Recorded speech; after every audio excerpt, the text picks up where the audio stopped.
just wanna change the world. I just want the perfect girl.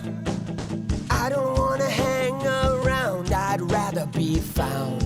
It gets better, I wonder, my pleasure together.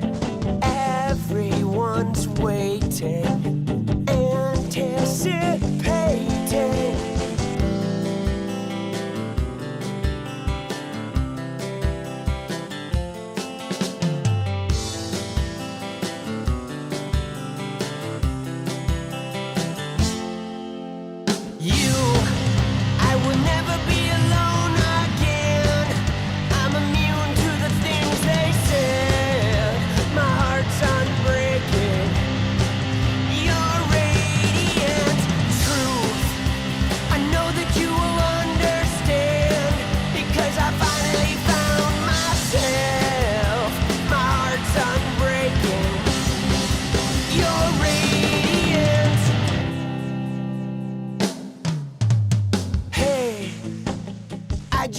Change the world, but I'm not gonna wait my turn.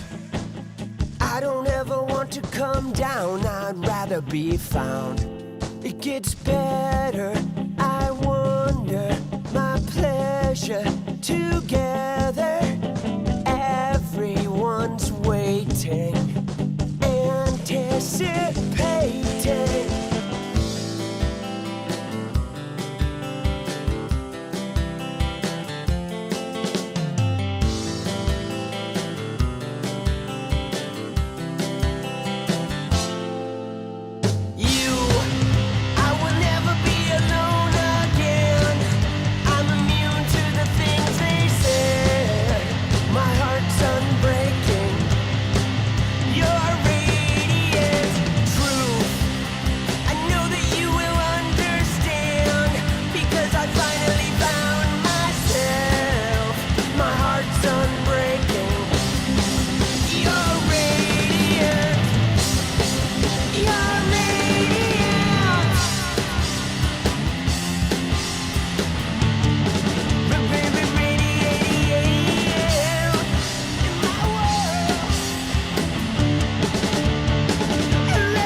It's about you. I would never be alone again.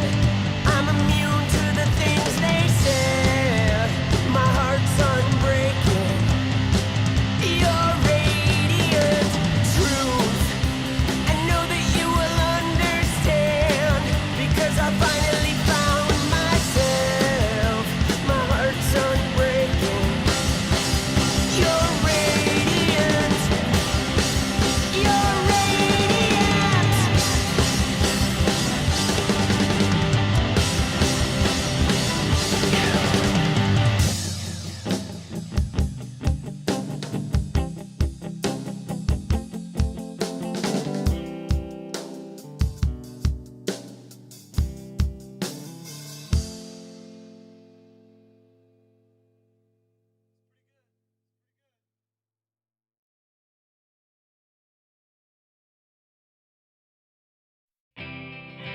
Do you need anything like I need you?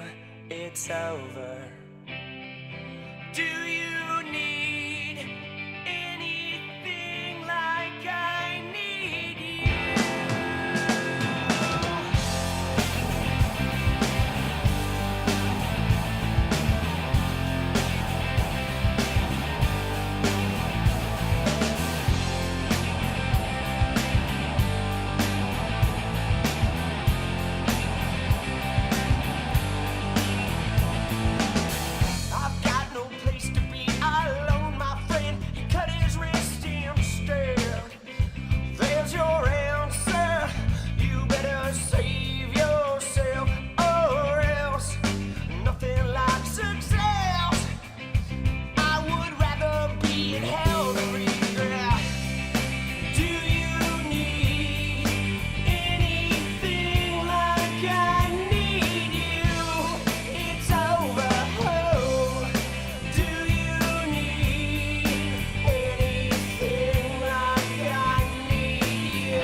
freedom.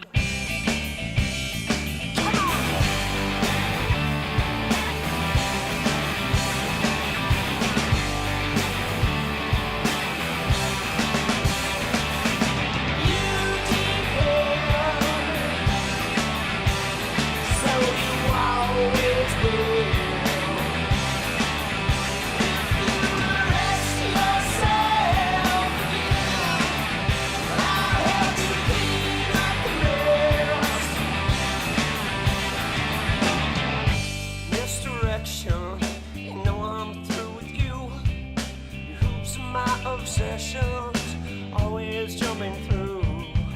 I'm so tangled, I'm so worthy. I'm just lost in my reflection. Pay attention.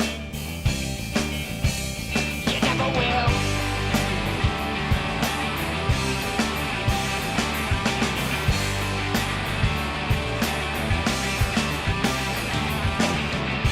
I will overanalyze and fall victim. Myself, I'm still tangled, I'm not worried, 'cause I am caught up in this perfection. Pay attention, yeah, you never will, 'cause you depend, so you always will. If you arrest yourself again, I'll help you clean up the mess. I wonder if you ever did, yeah. I wonder if you ever did like I did. I wonder if you ever did, yeah. I wonder if you ever did like I did.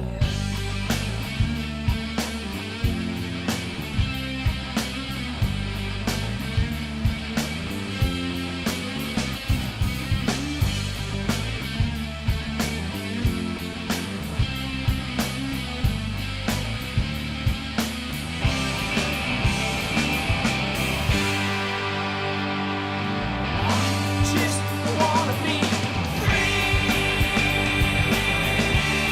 yeah. Free, yeah. Free, yeah. Free, yeah, yeah. Come on.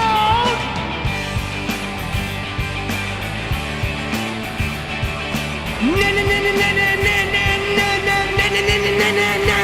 I wanna be free. I wanna be free. No, me.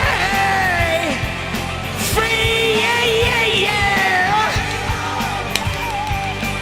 Woo. Come on. Free, yeah, yeah, yeah. Whoa.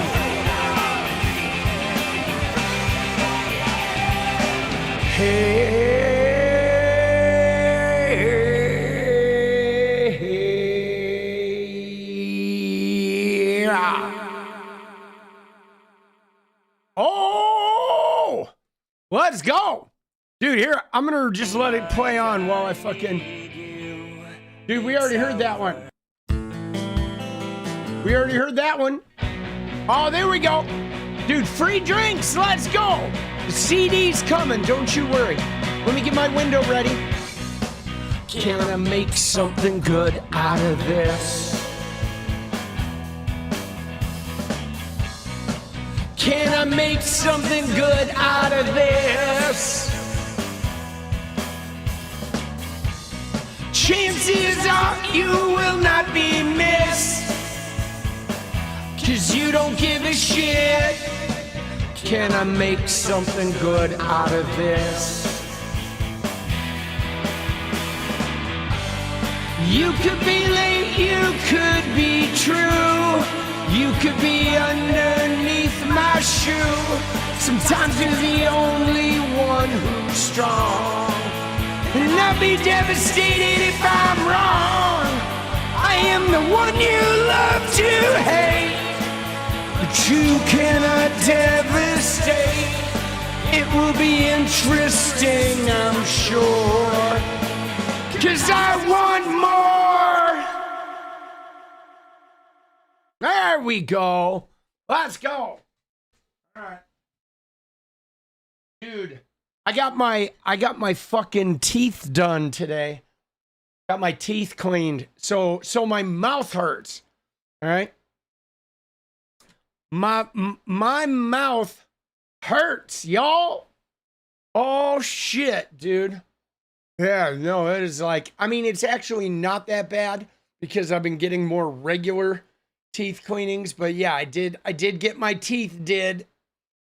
Shank Cougar, dude, the shank, bro. All right, so like we're gonna talk about a bunch of stuff today, but can we start with something funny from Gavin Newsom? Right? Because dude, this is so funny. Where is it? It is this one. Right? It is fucking this clip right here. Oh, dude, so funny. Right?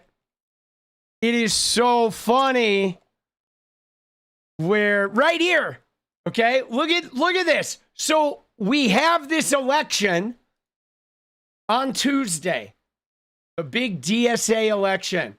You're getting a teeth cleaning? Yeah, man. You got to get those choppers cleaned. See, it's kind of rough for me because I don't really like to floss. And I know that's like not standard and it's incorrect, but I don't floss a lot. And for whatever reason, I have been blessed with like not having really bad breath, so I don't have to concern myself about flossing. I mean, that is like, can be a primary concern, right? It's some people like they have like certain type of bacteria in their mouth. They don't floss a lot. They get like stinky breath. And for whatever reason, I was given an exemption from the stinky breath.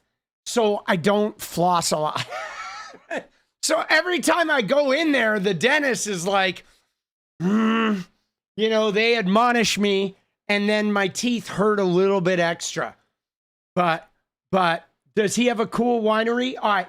So I think this is funny, guys, because we have these big elections in New York City, and, some DSA candidates win, and you see a lot of people there ousted some traditional Dems, right? They ousted some very deeply ensconced Dems. And then look at the video that Gavin Newsom makes today, dude. Look at this video. It's time for a national billionaires tax and a new social contract. Think about this, just 10% of people in this country own 2/3 of the wealth. A 30-year-old, for the first time in American history, is not doing better than his or her parents. That's a 5-alarm fire. American wages have stood still, and the costs across the spectrum, cost of living, have skyrocketed. The system is fundamentally broken. The federal tax code, the corporate tax code, and the inheritance tax code seem to be written for a different set of Americans. It's time for an economic reset, a true minimum tax on billionaires that, ensures the people at the very top pay at least the tax rate their own workers pay. See, now again, he's not wrong, but you notice the switch in tone, right? Now, maybe he was opting out of the billionaire tax statewide, right? Maybe he was, because to be honest, I think billionaire taxes in the states are bad because the companies will just blackmail the state and threaten leaving. And then maybe they go to Texas or Florida where there's no tax. But I think a national billionaire tax is a great idea because they can't escape it. They're not going to move overseas. It would be not feasible. But it is interesting that just a couple days, okay, just a couple days after the Dems like get some DSA wins, And look at him. He's like, all right, well, now we have to take this wealth inequality seriously. We also should end this tax-free lifestyle loan. This is the gimmick that allows the ultra-wealthy to borrow against their stock portfolios while reporting no taxable income. We also have to rewrite those inheritance rules so that the largest intergenerational wealth transfer in human history, estimated to be $124 trillion that will be changing hands, doesn't lock in a permanent American aristocracy of inherited wealth. Yeah, dude, that is some more shit that is crazy, guys. Okay? That is some more shit that is crazy, is what's about to take place. Okay? Because think about this, guys. Okay? What he just said there is actually really important, and not enough people have been talking about this. What is about to happen in the next 30 years, 20 years, is the families of all of these ultra wealthy people that are 80, 90 years old. They are about to leave billion-dollar companies to families. Like, it's insane, the amount of wealth. Right now it's concentrated in the hands of these people, but these people that have been accruing wealth for 80 years, they're about to leave their shit to their kids. And so families are about to inherit like mass amounts of wealth. You know, they're going to be like instantaneously, instead of it being like, you know, Charles Cook, it's going to be like his 5 kids or whatever are all wealthy. Like the number of billionaires are about to like quadruple, okay? Because the families of like 100 billionaire people are all going to individually, every kid is about to become a billionaire. We haven't even considered that the number of billionaires are going to multiply. Because if you have 1 billionaire with 6 kids, they're going to have 6 billionaires, okay? That may all be wildly different what part of like the American economy they're going to attack. I mean, it's going to get crazy, you know? You know what I mean? Like a guy with $30 billion is going to create, you know, all of a sudden 5 kids are going to be billionaires right away. And I mean, that is like crazy to think about, because think about if, you know, if they all individually start putting their money into politics. Dude, Clown Prince says, out drinking with a buddy tonight after 2 weeks of 12-hour shifts at work. Wishing all a good night. We'll be listening to Tommy in the background through the crappy bar music. Take my money. Let's go. Dude, Clown, let's go. Dude, we love you, boss. And we will take your money, baby. Those tig old biddies. Let's go. Dude, enjoy the night out. Dude, isn't that crazy? Like, you know, think about it. Potentially, with the government spending, okay? You have one guy that maybe donates $500 million to the Republican Party. He now has 5 kids who've inherited their billion. Now, what if all 5 of them give $500 million to the Republican Party? Because they're all like mega billionaires. Now, right? You see what I'm saying?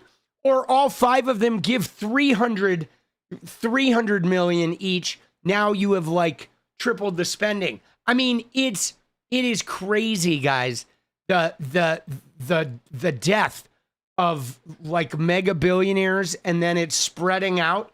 Like he said, aristocratic families. Dude, that's wild.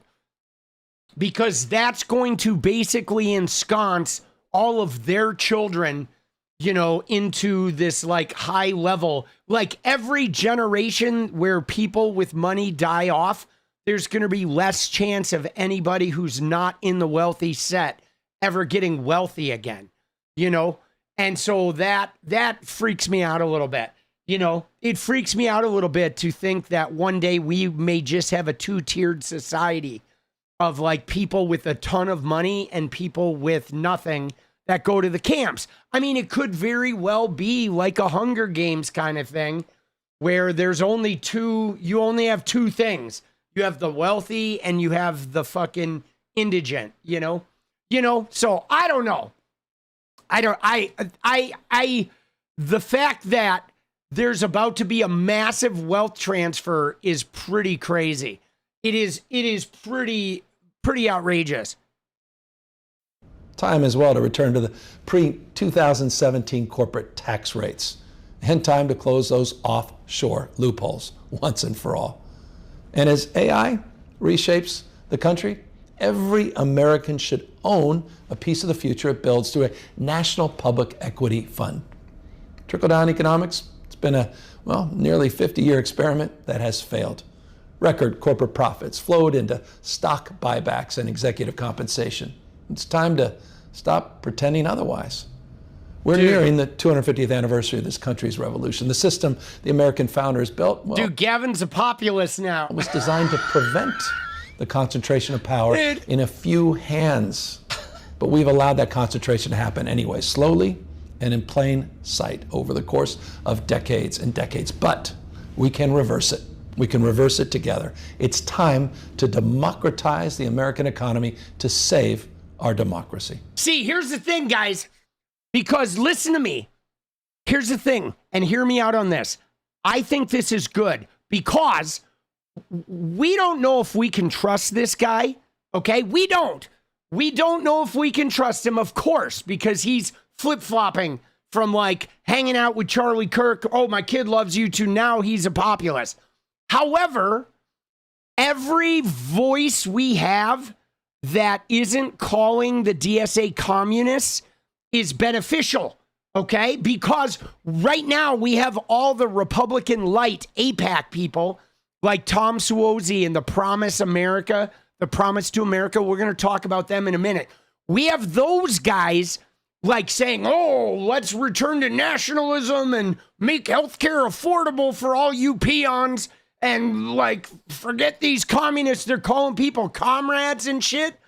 But like having somebody like Gavin Newsom, who is not calling the DSA people, right? He's not calling them communists, means he's moving, but he's moving in a way that helps combat those assholes. Okay? Because, dude, Tom Suozzi, I don't know if you guys remember this, but like a year ago, I started calling out Tom Suozzi because Meidas Touch was having him on a lot. And I was like, dude, this Tom Suozzi guy cannot be our new Dem, right? He was trying to rise in the shadow of Kamala Harris and be this sort of like, let's unite the party. But dude, he's a fucking Republican, okay? Look at him. Look at this guy. You ready? Look at Tom Suozzi. Look at what he does, dude. Look at what he's doing. This guy is out here to talk about, look at this. Here's a guy who works for him, okay? And of course, this guy is like, they're Zionists, they're Christians, and they're Republicans that call themselves Democrats. And he's in a Trump district. He's in George Santos's district. But look at what he says here. He says, Congressman Tom Suozzi, with a pitch-perfect response to the madness happening in New York City, we have to out-organize and push back against the extremes. But look at him, dude. He's going out and talking about pushing back against socialism in the Dem Party, but he's on Fox News. Now, what fucking Fox News viewer is like, right? He is like scaring the Fox News viewers that like, oh, the Dems want socialism, right? You know what I mean? Like, he's not on MSNBC talking about like, yeah, we need to organize our democratic platform, right? Look at what he's doing. What does it say about your party that you even have to make this promise to America? Well, you see this happening on both sides of the aisle. On the far right, there are people that are right of center that are, more moderate Republicans that don't agree with the Freedom Caucus or the MAGA extremist. And there are people on the Democratic Party that are left of center that don't agree with the far left. And we just need to do a better job organizing, because you'll see big rallies for people that are extremists, you know, far right, far left. But if I show up and say, hey, let's work together to solve the problems that we face in our country, you're not going to get a big rally for that. So we have to do a better job organizing. Why wouldn't you get a big rally for that if you're going to solve the problems? You know what I mean? Like it seems to me that the people that want to actually solve problems are the ones getting the big rally. To address the concerns that the American people have about affordability, about their safety, about taxes, about the things that people are concerned about every single day. Healthcare is too expensive. Food prices are too expensive.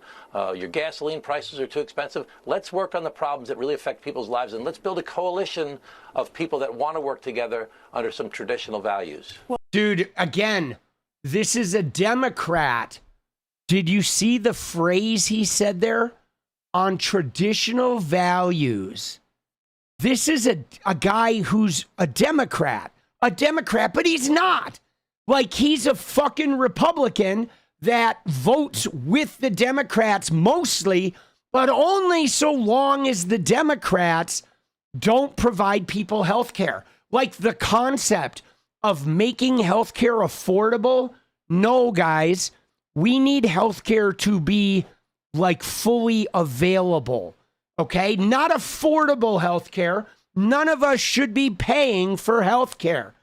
Okay, none of us should be. None of us. The corporations and the wealthy and our tax money can go, instead of the military, it can go to fund healthcare.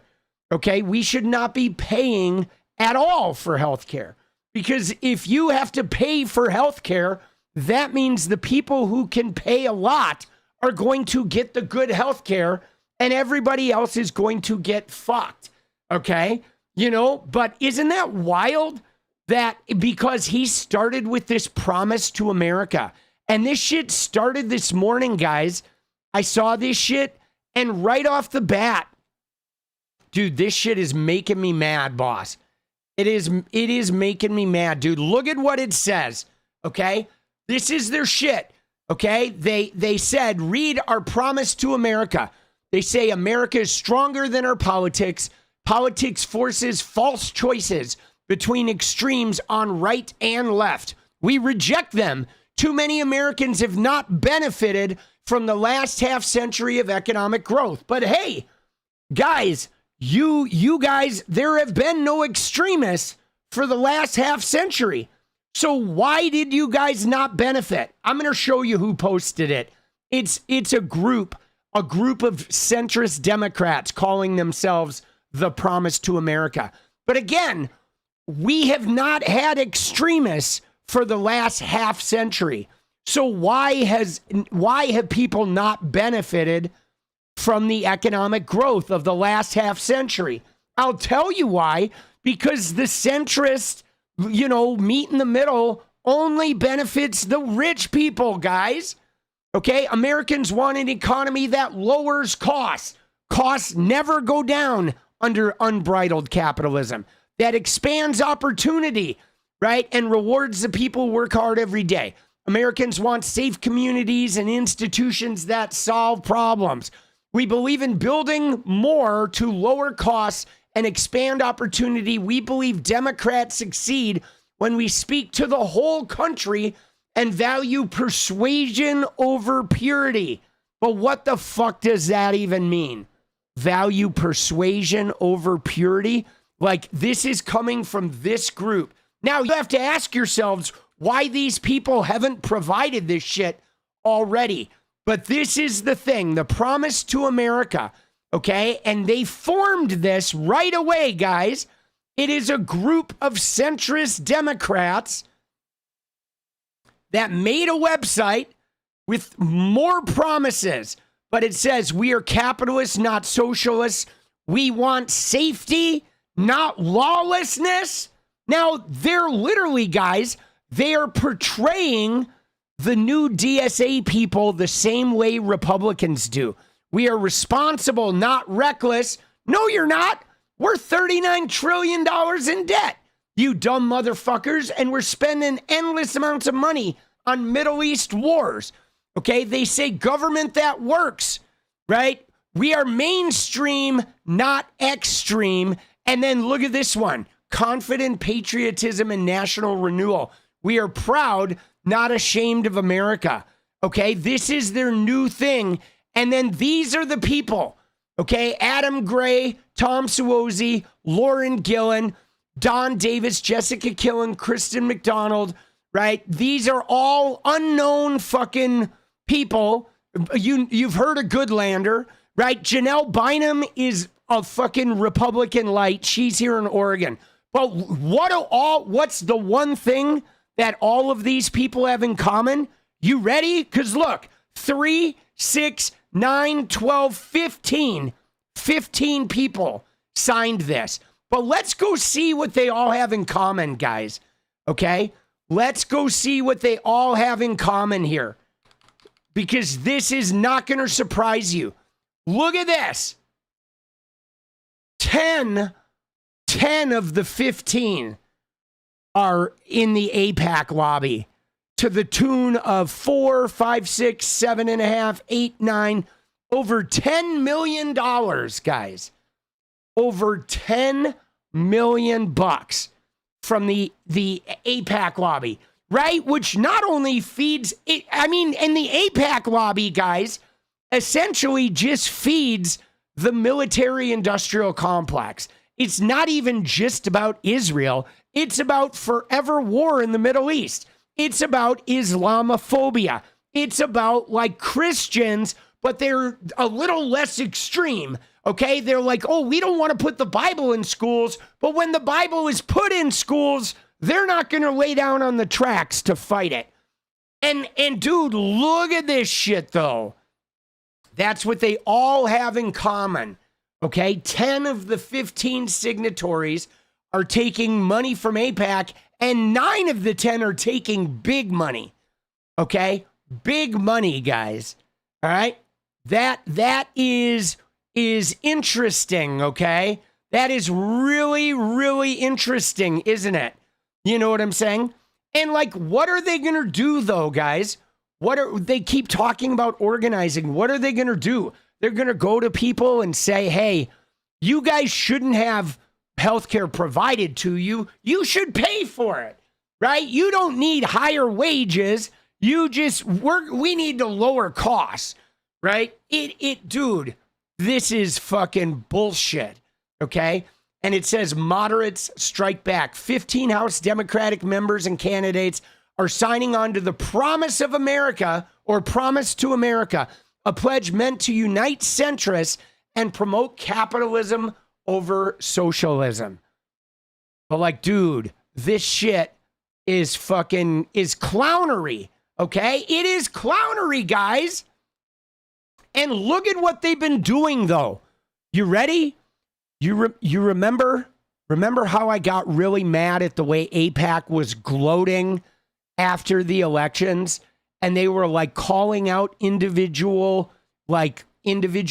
candidates and saying shit to them like, haha, we beat you. Israel first is, or, pro-Israel is good policy. Remember how mad that made me? Look at what Promise to America did today. They said, comrades, congrats on your big closed primary win in a district Kamala won by 59 points. We'd love to hear your objections to the content of the Promise to America. Let us know a time that works for you to Zoom next week.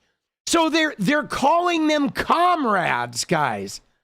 They're yes, salty, negative. Now, mind you, the DSA and the Democrats are on the same side, guys. They're on the same side.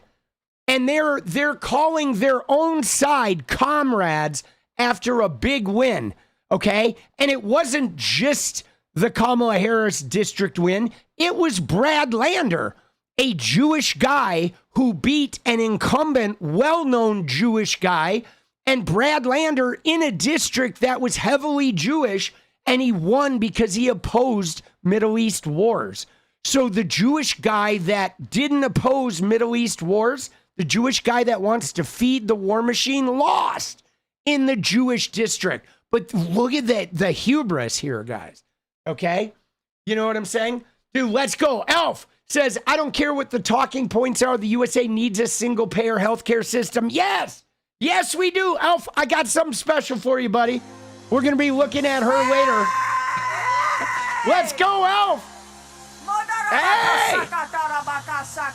Dude, I've got official footage of Paula White in a G-string for Elf. Just kidding. Just kidding. Dude, Bryce is like looking for a jersey now, boss. All right? He's on the jersey hunt, just so you know. Yes. You know what I mean? Dude, we need healthcare. But when DSA said 13 Democrats in Congress signed onto a pledge to reject socialism today, combined, they've raked in a whopping $10.1 million from the Israel lobby. But look at what he says. Look at what they say next. Look at this. Because, guys, it's not just about AIPAC, okay? AIPAC is a concern, but look at what he says next. What the DSA said next. Should we tally up their big tech donations next? Because it's not just AIPAC, guys. It's big tech, okay? If you look at 𝗙𝗪𝗪cie𝗠𝗆, okay? Right? She is an AIPAC Dem, okay? Look at what PACs and industries gave her money, okay? Look at her. Dude, she took like 10 million from crypto, okay? She took from, here it is.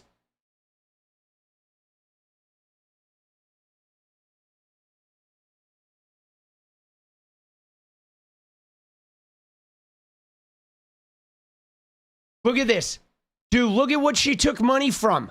Apollo Global Management. Okay? Look at that. Apollo Global Management. You remember who Apollo Global Management is, guys? You ready? You ready to have your mind blown?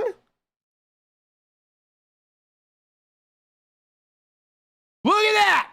Look at the founder of Apollo Global Management. You recognize that motherfucker's name? He's the guy who just got subpoenaed. Leon Black of the Epstein files, Leon Black. Okay? Look at that shit. Dun, dun, dun, dun.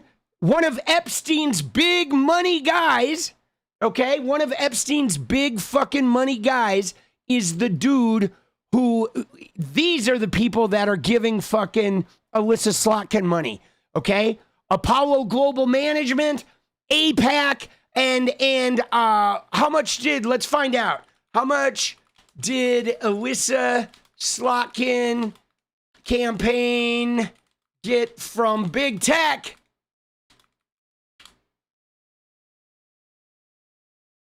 Look at this, dude. So 57,000, right? From big tech. Okay, so she doesn't take corporate PAC money, but she takes it. Dude, that's the thing though. You ready? Listen to me. The thing about her though is this is what's crazy, because she doesn't take PAC money, but they spend PAC money on her. Okay, the crypto lobby spent $10 million on 𝗙𝗪𝗪cie𝗠𝗆. Okay? Crypto lobby spent 10 million. Look at that. The cryptocurrency industry spent 10 million to support her campaign. She didn't take it, but they spent it on her, and then she voted to advance Trump's crypto shit. Okay? So this is what is happening with these centrist Democrats, is they're taking money from all of the fucking wrong people, guys. Okay? And that's why I think it's important that the DSA, it's not like AIPAC is a one-trick pony. Okay, they're also like, it's big tech, it is oil, it is cryptocurrency, it is everything, every industry that is tied to the military industrial complex, that is tied to, you know, expanding the wealth of the wealthiest people. Those are all the people that are funding, that are like sitting there calling themselves centrists. Now, guys, I really dropped the ball on this. I really did. Because I'm telling you, I did not want to believe that a lot of this shit was going on. I did not want to believe that a lot of this shit was going on. And I still, like, I'm not going to abandon the Democratic Party, but I am actually convinced now that it needs to be taken over. Okay? I am convinced that it needs to be taken over and realigned to get away from the crypto industry and Palantir and big tech and AIPAC and the oil lobby. And it needs to be realigned with individual donations, no PAC money in primaries, and workers' rights, tenant rights, and fucking nationalized healthcare, and actually shit that we as a people need, okay? Because in the last year and a half, now that we've been out of power and seeing as power has grown other places, it's become really obvious that the centrist wing of the Democratic Party would rather have Susan Collins win than a Democrat like Graham Plattner. They would rather have a Republican win than a Democrat like Zoran Mamdani. And that is it. Have I joined the DSA yet? I have not. I'm gonna go check out the local chapter. But dude, it's wild, guys. Okay? It is wild. So they're gloating, guys. You know what I'm saying? They're gloating. They called them comrades. All right? And then look at this. Look at this. So Kyle said a promise to America to oppose literally every single policy the people want. Okay? And like Kyle had this list of all these policies. And like, dude, this is like, they found the promise to America mention. Okay? They found the mention of it because he didn't tag them. He literally just tweeted to the Polymarket account. He replied to the Polymarket account, and then they replied and said, what we oppose is a politics of purity. Read the promise for yourselves and see what we stand for. But look at this. He says, we believe in a growing, fair, and competitive economy. No, you don't. Because, like, conglomeration has been going on for decades. They don't believe in competitive. Like, they have been allowing, okay, the Democrats have been allowing fucking corporate conglomeration for decades, okay? And then they're saying full-time work should make it possible to own a home, raise a family, afford health care. But really, own a home? Why didn't you get VC out of home buying when you had both houses of Congress and Joe Biden? Why didn't they do it? They could have passed a housing bill with Joe Biden, but they didn't do it, guys. Okay, they didn't get VC out during that. All right, and afford health care? No, health care should be provided. Okay, we should not be able to afford health care. And retire with dignity, full-time work should make it possible. But like, again, guys, this is not saying anything. They're saying, oh yeah, we believe that you should be able to live a good life, right? But like, okay, well, what are you going to do about it? They say economic, permitting, and tax policy should expand opportunity. Okay, where are your policy ideas, right? You see that there's not any actual policy ideas in here. This is just like, you know, policy should provide a better world for you. And you should be able to work full time and have a good life. And we believe that hard work should pay off. But here's our list of 0 policies that are going to help make that happen. And meanwhile, what Tom Suozzi really did was he voted to give ICE $10 billion more after they shot 2 Americans. So, bro, fuck off to the promise to America. I don't want, you ready for this? Hear me out on this. I don't want any promises to America. I want actionable, like, policy ideas that we're going to enact, okay? I don't want a promise. I want, like, a plate with actual items on the plate. I want to say, yes, we're going to nationalize healthcare. We're going to provide you fully funded education. We are going to, like, fix the highway system and, do light rail. We are going to invest in clean energy, right? You know what I mean? And like, right? We're going to, minimum wage is going up to $25 an hour. You know what I'm saying? Like, we need to have actionable shit, not this whole, we believe things should lower costs. But meanwhile, what's happening? I have not seen costs get lowered, guys, in my entire lifetime. In 4 months, I will turn 57, and I have hardly ever seen costs get lowered. Like I said, the only time costs get lowered is when they jack up the price of oil, so gas goes up by like $2 a gallon, and then it comes down $1, so it's gotten cheaper, but it's now $1 higher than it was before they jacked it up. So they jack it by 2 and then lower it by 1. But like, dude, that's still up by 1, guys. Right? Oh.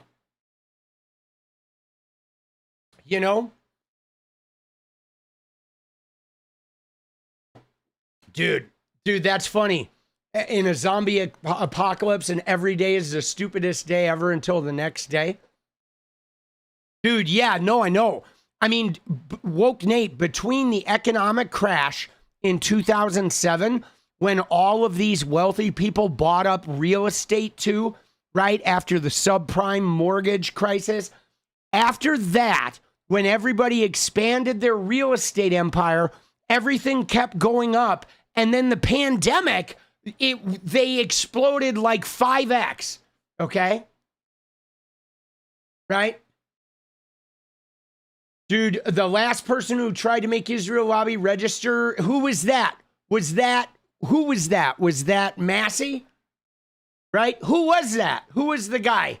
Is it Massey that tried to do that? Who was the Israel lobby guy? Right?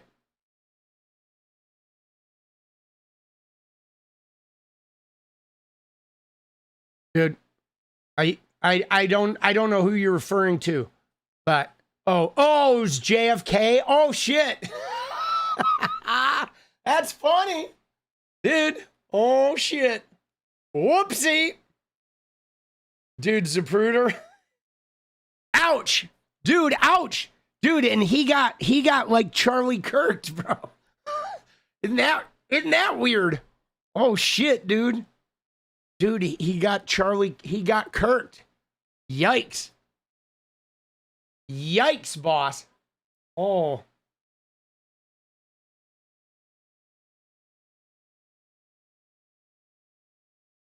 Hold on, let me get my, there we go. Dude. Yeah, no, I know who Zapruder is. He's the guy with the film, dude. Right? Dude, that's wild.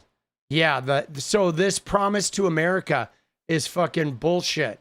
Okay? Now again though, I don't know, right? I don't know about like how this is going to work out, boss. Okay? I don't.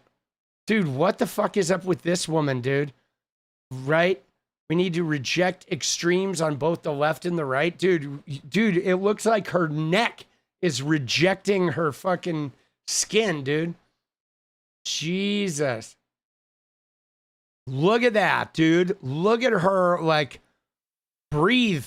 breathe. Look at her too. She's reading off of fucking her little script, right? Like, oh yeah, what am I supposed to say about Project to America? Like, what is it? Oh yeah. Yeah, we believe that you should pay for your health care and we promise it's going to get better. Dude. Yeah, see, I'm ready to shake shit up. See, that's the deal, guys. Okay? Let me just tell you, if you want to know what radicalized me, okay? I've been a Democrat my whole life, okay? I have always been a supporter of the Democrat Party, okay? I have. And I have always voted blue no matter who.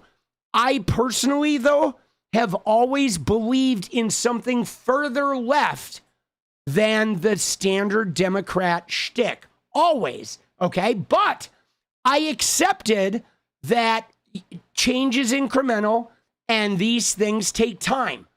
However, what I have noticed in the last 2 years, guys, since Trump won, is that the Democrats, a lot of the standard Democrat, like the establishment, not all of them, but especially those AIPAC funded, those cryptocurrency and big tech funded candidates, they don't want to go left. They don't. Like, I used to think that, oh, they want their people in, but when the DSA people win, we have people fighting for healthcare. Now we have more fighters to accomplish shit. But now I realize they don't want that. Like, if you look at Jamie Harrison's tweets, oh my God, guys. I mean, dude, I said about the Jamie Harrison right here. I'm going to put a link to it. Look at some of this guy's tweets, guys. Okay? Peruse Jamie Harrison's tweets if you haven't. Because I said right here, if you read Jamie's tweets, you see how we got here. Okay, that Jamie, he ran the DNC after Biden won, okay? But he doesn't know how to build a coalition. He's worried about the Democratic brand, and he's worried about the Democratic Party power, okay? And that's why Trump's fascism is breathing down our necks, right on our asses, because they're not worried about crafting a solution for the American problems. They're just worried about, do people like the Democratic Party enough to put us in power? And if we can't be in power, do they like us enough to give us more money so we can get in power eventually? Okay? But as soon as fresh people come in that have an exciting movement, whether it's Bernie or now it's Zoran Mamdani, now it's 𝗙𝗪𝗏𝗡𝗅𝗏, right? You have these new people, energizing people. You have these youth movements. And the Dems are like, whoa, no, you commies, you socialists. And it's like, whoa, you have a big tent when it's Liz Cheney. You have a big tent when it's fucking, any Republican or fucking Midwestern bumpkin. But you don't have a big tent when it's like the people fighting for healthcare and education. Like, yo, dude, that's fucked up. And that has blown my mind, guys. I fought with leftists all during 2024. And I was like, no. This. And then I have literally, since Trump won and since Zoran Mamdani won and the DSA started gaining power, I have watched every single thing the leftists told me happen. I have watched them, right? I watched them support Cuomo as a goddamn independent after he lost, right? Mamdani won the fucking nomination and they didn't even support Mamdani. They ran the Democrat who lost as an independent. Mamdani had to win twice, man. You know what I mean? It's like, whoa, dude. They potentially could have fucked Mamdani. Like, what if something happened and that, like, right? They could have risked everything in New York City, but they were doing anything they could to stop a guy who's arguably one of the better politicians we've seen in a while. And somebody who truly, Mamdani is truly open to talking to everybody. He really is. He is a mayor in New York for everybody in New York. Even if he disagrees with you fucking politically, he will fucking, right? He will still protect all New Yorkers, I believe, equally. And that's something that, like, we certainly aren't getting from Trump. You know what I mean? Dude, this is crazy, right? They're worried about their apparatus. They're not worried about their coalition. Dude, that like, all right. I've been radicalized, guys. Dude, I've been radicalized a little bit. All right. I mean, you know, don't hate me for it. All right.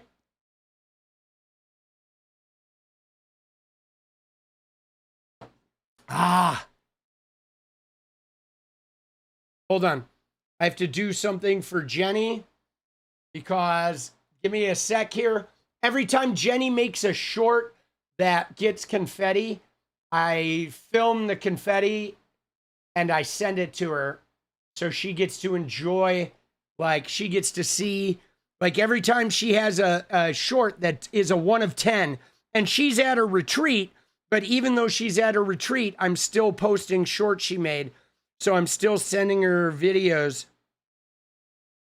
I send her a video of the confetti every time because it feels pretty good to get the YouTube confetti. So I like, dude, I want her to feel good about her work, you know? Dude, this is why progressives have been so angry. Yeah, no, I get it, guys, because I've always been a progressive, guys, but I just was always like, well, we're Democrats. We have a lot of different kinds of people, which we do.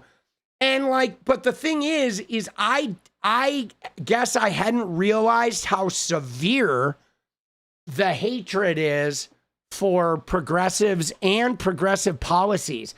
That a lot of the Dem leadership, they're really only concerned about winning power, but they're not actually concerned about making our lives better, guys.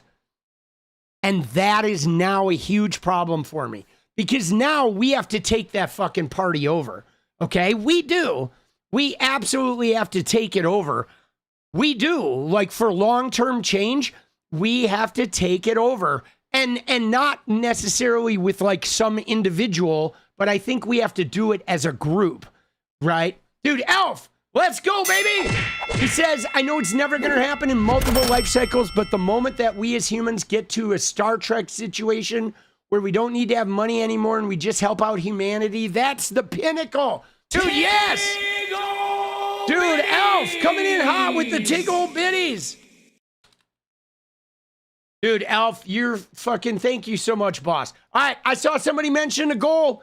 Let's do it. Are we going to dance tonight or what? We got a lot to cover. All right, this little railing is just a little bit fucking initial to cover. There we go. The dance party is goal is live. Dude, Elf is amazing. Dude, appreciate you, boss. I would love that, though.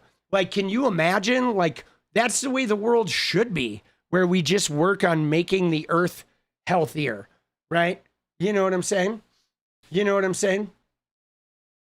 That is fucking important, right? But yeah, so I want to share one more little tweet here, okay? Because I feel like this tweet is pretty important because I started looking through shit today, okay? And here's what I started noticing, guys, okay?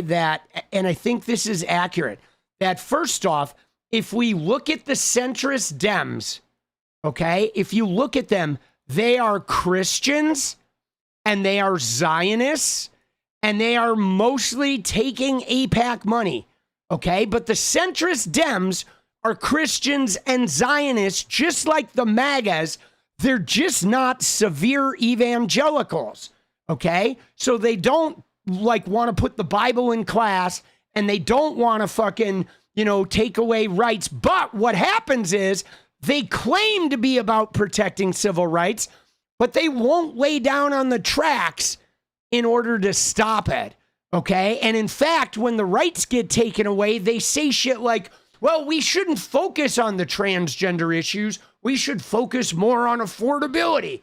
Right? But meanwhile, the evangelicals are plowing over the rights, and the centrists are just like, well, we're Christian Zionists too, so we're going to just pretend like it's not happening, right? And they talk about lowering costs, but then when it doesn't happen, they blame MAGA or they blame the leftists, okay? And mostly what they do is they do this.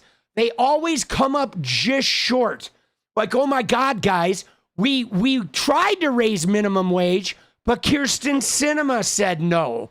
We tried to get Build Back Better, but Joe Manchin said no, right? We tried to stop the new ICE funding, but 7 Democrats, including Tom Suozzi, voted with the Republicans to give ICE more money, even though we watched 𝗟𝗡𝗄𝗏 and Renee Good get murdered by them. We tried, guys, but these 7 Democrats voted with the Republicans. Whoopsie.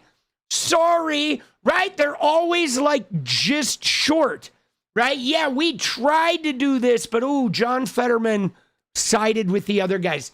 You know, like whoopsie. And like, dude, it is like so clear to me. Okay? It is so clear to me, guys. But now, for those of you who are like any black members of the community, what I want to figure out, guys, is why do a lot of black voters, and specifically black voters in the South, why do they not trust socialist policies, right? Medicare for all, fully funded education, investment in communities, ending the Middle East wars, because there is a schism where white people, like a lot of white people hear that stuff and are like, oh, that sounds good. But a lot of black voters, especially in the South, are really distrustful of the DSA. And so I don't know.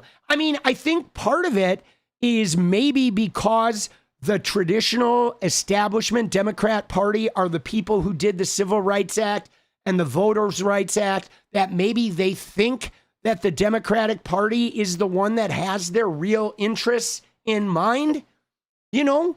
And maybe they haven't seen it work yet. I mean, maybe they're just distrustful because they don't trust any white people, yes, in general, which I understand, okay? I understand. If you're black and you don't trust white people, I fucking understand, okay? You're never going to get any shit from me on that, because if I were black, I would not trust any fucking white motherfuckers anywhere on this planet, dude. Dude, I'm serious. Okay, let me just tell you, if I was black, there would be no fucking white people that I would trust. All right, 0, a hard 0. All right, dude, Elf said, let's get this Banff dance party going. Dude, Elf is quarterbacking, guys. Let's get behind it. Let's get the dance party. DDR Banff. Let's go. Dude, Elf, Banffing. Dude, so yeah, so I don't know, man. We're gonna, I'm telling you right now, I am going to try to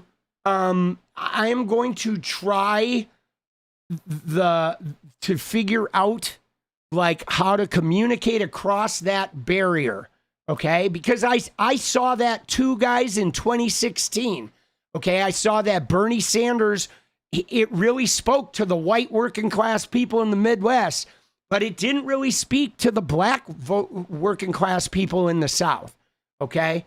And I saw that, and I couldn't quite figure out why. I mean, you know what I'm saying?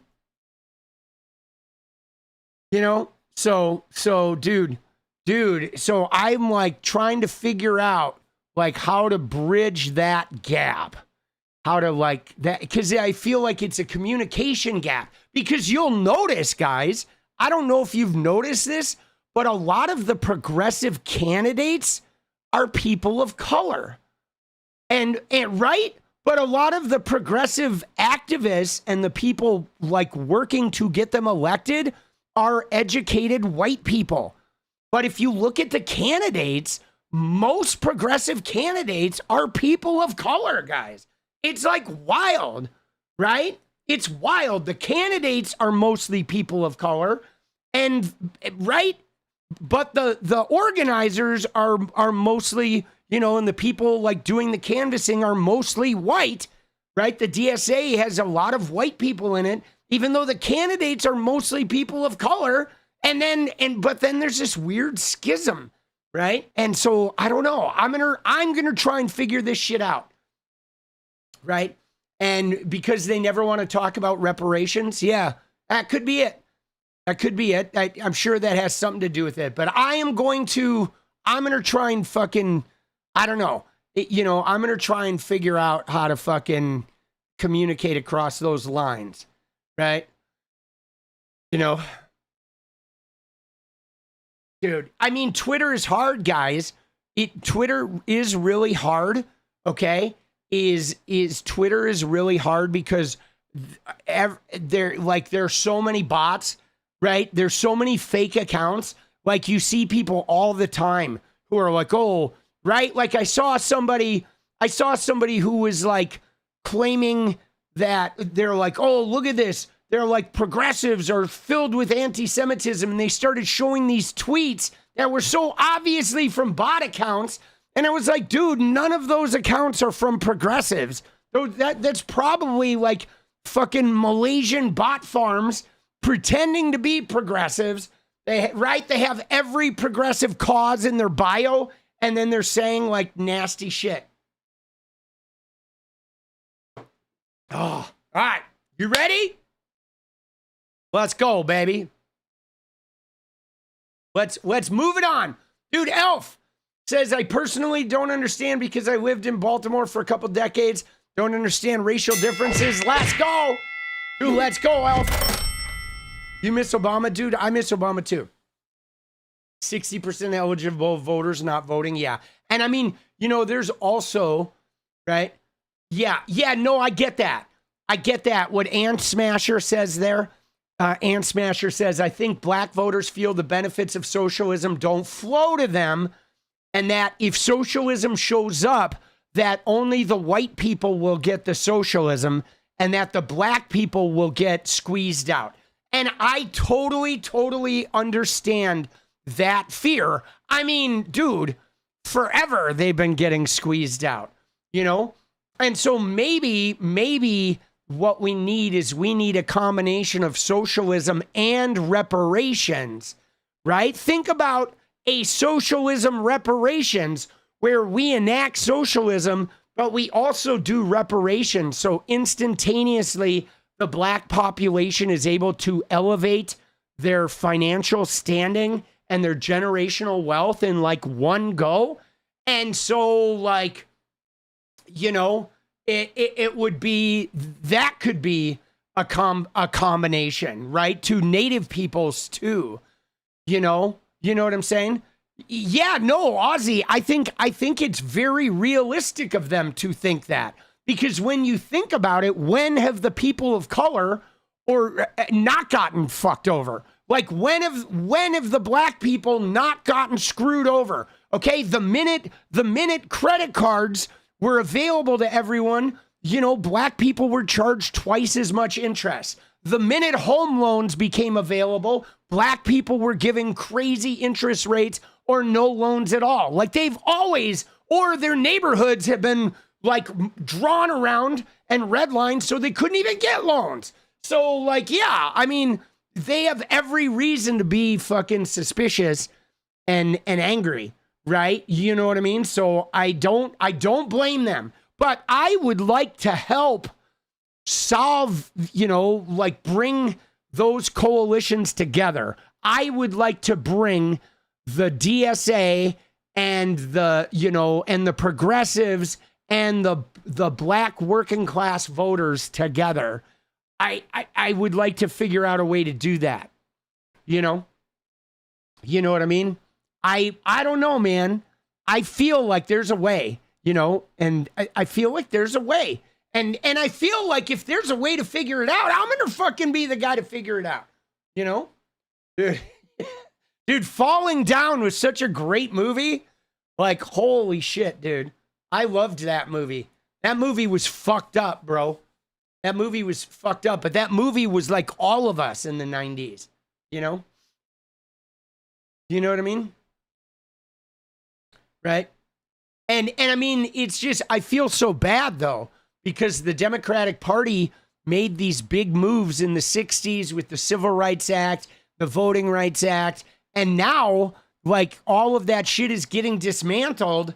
And I don't know that the centrists fucking give a shit about that. The centrists aren't even worried about the black voters and the Voting Rights Act. The centrists are worried about, ooh, we might lose Democratic power because, you know, because the black districts always voted Democrat. That Voting Rights Act guaranteed that the centrist Democrats were in power all the time, you know? So I don't know, man. You know what I mean?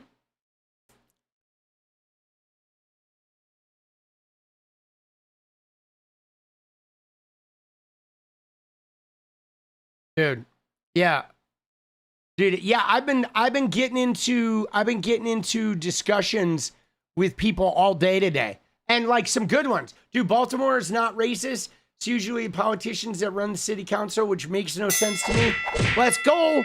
So dude, I can't speak to the racism in Baltimore, but what I could speak of, and I haven't been there in a while, but the thing that hit me in Baltimore that was like overwhelming, like a bomb blast, was the income disparity, okay? Because there are parts of Baltimore where you go down by the water and it is like the nicest promenades and shops and restaurants and so amazing.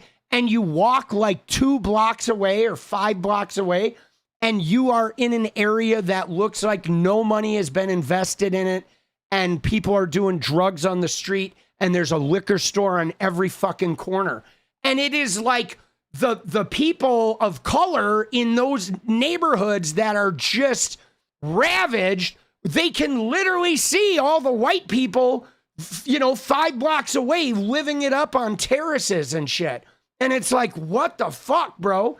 It's like a dividing line exists where everybody on this side of the line has a bunch of money and is living the life, and everybody over here has a liquor store on every corner, and their fucking their housing looks like they've gotten bombed out. And I'm like, dude, that's fucked up, bro. That is fucked up.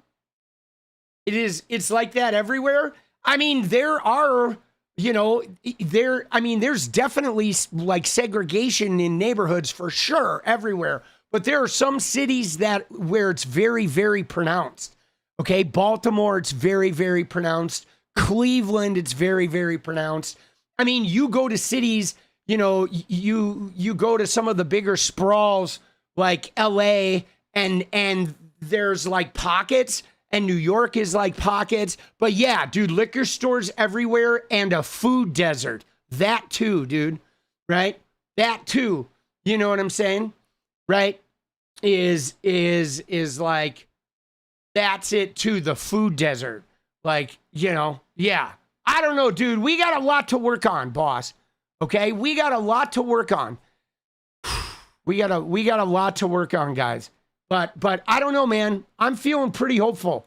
Okay? I am. I'm feeling pretty hopeful, guys. I feel hopeful because I feel like my blinders are off, which is good. Dude, Elf. Yes, it's very true. I think I have a couple books and YouTube videos about how Baltimore got messed up.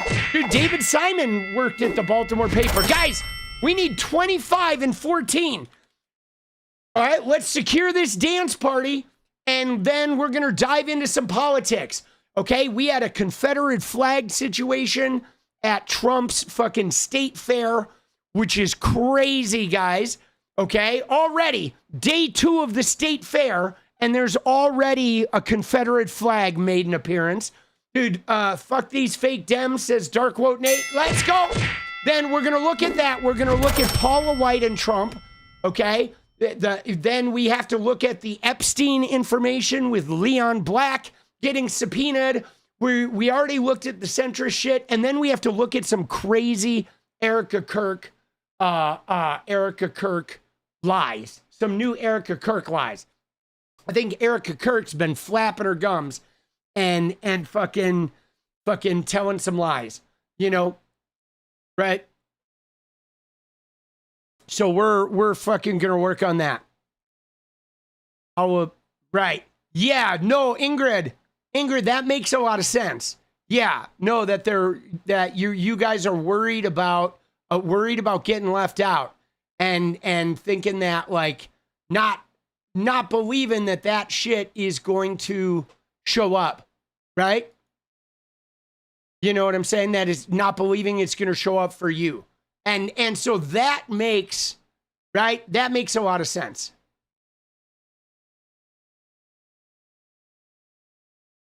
Hold on one sec.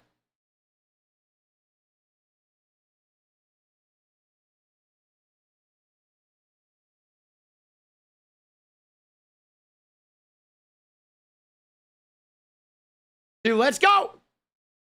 Dude, Dark Woat Nate says, I need Paula. Let's go. Sakatada, sakatada. Sakatada. Let's go. Let's go, dude. See the new RFK leak and Kelly crash out? Dude, no. Like, put it in the Discord. Let's go, Lady B. All right, guys. We're 22 away, guys. Let's do this. We got this. 22. We're going to secure the dance party. Let's go, baby.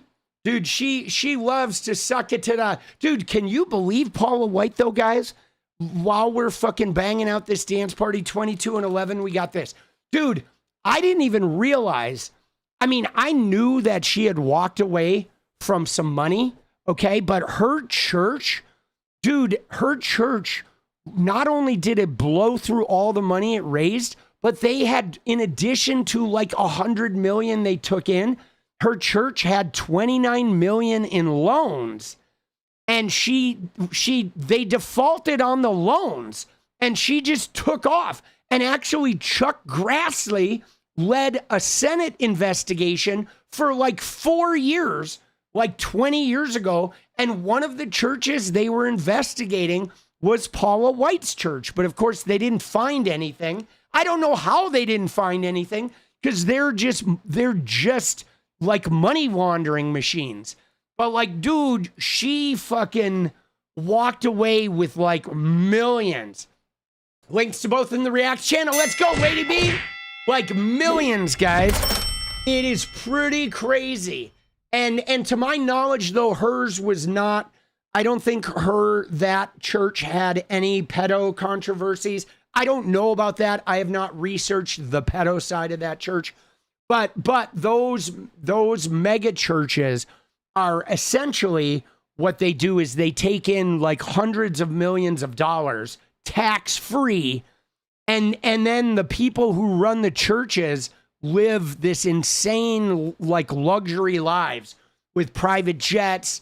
And what they're able to do is they build houses on church property, so then they don't even have property taxes, guys.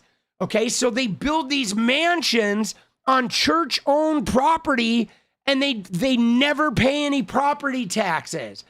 Dude, it is messed up. Dude, sue me, dance party LFG. Dude, we gotta tax the churches, guys. Got to. Did Paula make a statement about it? She did not.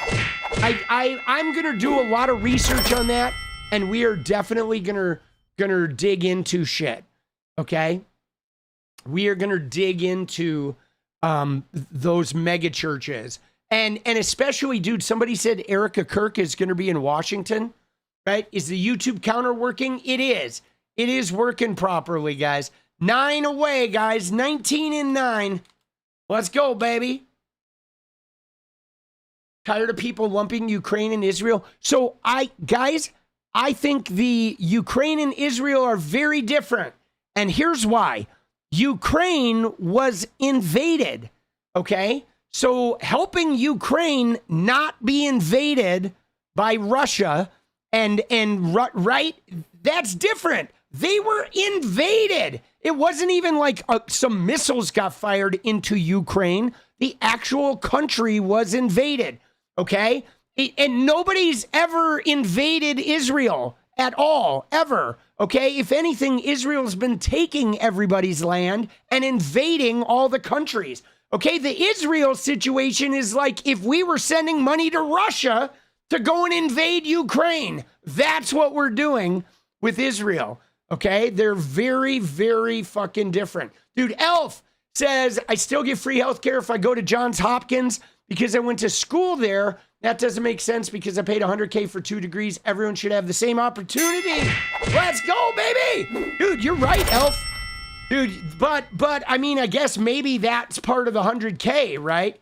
You pay $100K, but then you get health care for fucking, dude, do everybody who graduates from Johns Hopkins get free health care at Johns Hopkins? Is that how it works? Like, I mean, I think that shit is different, though. A country getting invaded is very different than a country invading all their neighbors. Dude, Shin Godzilla T! Let's go! Oh! All right, guys, 17 away, dude. We're getting it this time, 17 in 7. Okay? And Steve, no, Israel was not invaded by Hamas. Okay? Israel was not invaded. There was a horrific attack on a music festival and some other locations, but there was no property that was fucking taken. They did not fucking take over. You know what I'm saying? There was no invasion, okay? That's very different. An invasion is when we come and take a whole city, okay? If Palestine rolled in and took Tel Aviv, then you would be like, oh shit, that's an invasion. Where, right, if Hamas went in and took the city of Tel Aviv and just fucking took it over militarily and wouldn't let anybody in or out, that is invading, okay? I don't want to defend the attack because attacking is bad, but there's a difference between attacking people and invading, okay? You know what I'm saying? I mean, right? It's like it was a fucking, you know, a terrorist attack. But like invading Lebanon and fucking seizing territory or fucking taking territory in the West Bank or decimating an entire region that you have a wall built around, all of that is terrorist too, but on a much higher level. You know what I'm saying? You know, yes, there is, dude, Russia invaded Ukraine, Israel invaded Gaza, the U.S. invaded Iran. Like Venezuela is an example, okay? The U.S. committed an attack on Venezuela by going in there and taking their leader, but we did not invade Venezuela, okay? We did not. Invading them is when you put boots on the ground and start taking territory, conquering territory. I think in the instance of that makes Israel and Hamas complicated is the IDF has been treating all of the Palestinian people like a prison camp.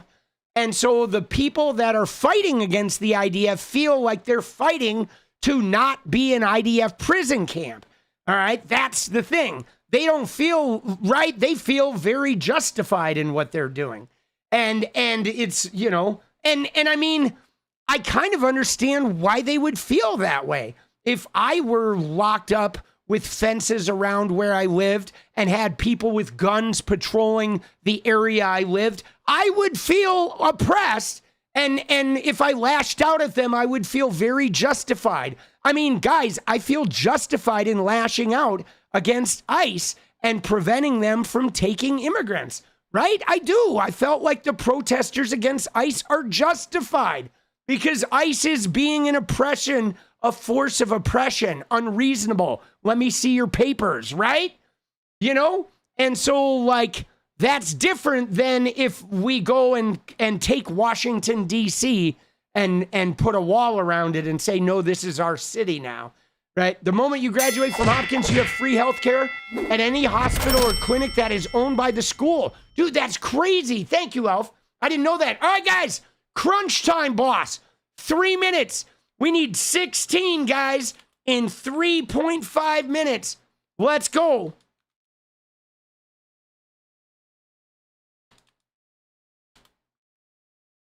And then we're going to look at all this shit. We got to look at Texas.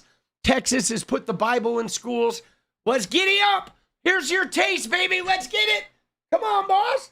Let's go. Dude, that is cool. I should have gone to Johns Hopkins. Dude, that's insane, right?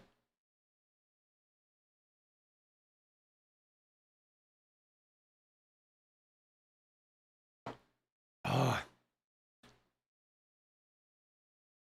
Yeah, man. You know. 2 minutes, 3 minutes. 16-3, guys. Crunch time, baby. Let's go. Let's giddy up.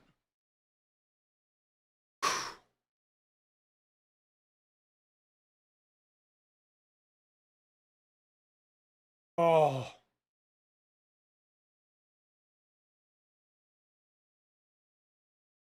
Dude, yeah, I agree. Reparations should happen.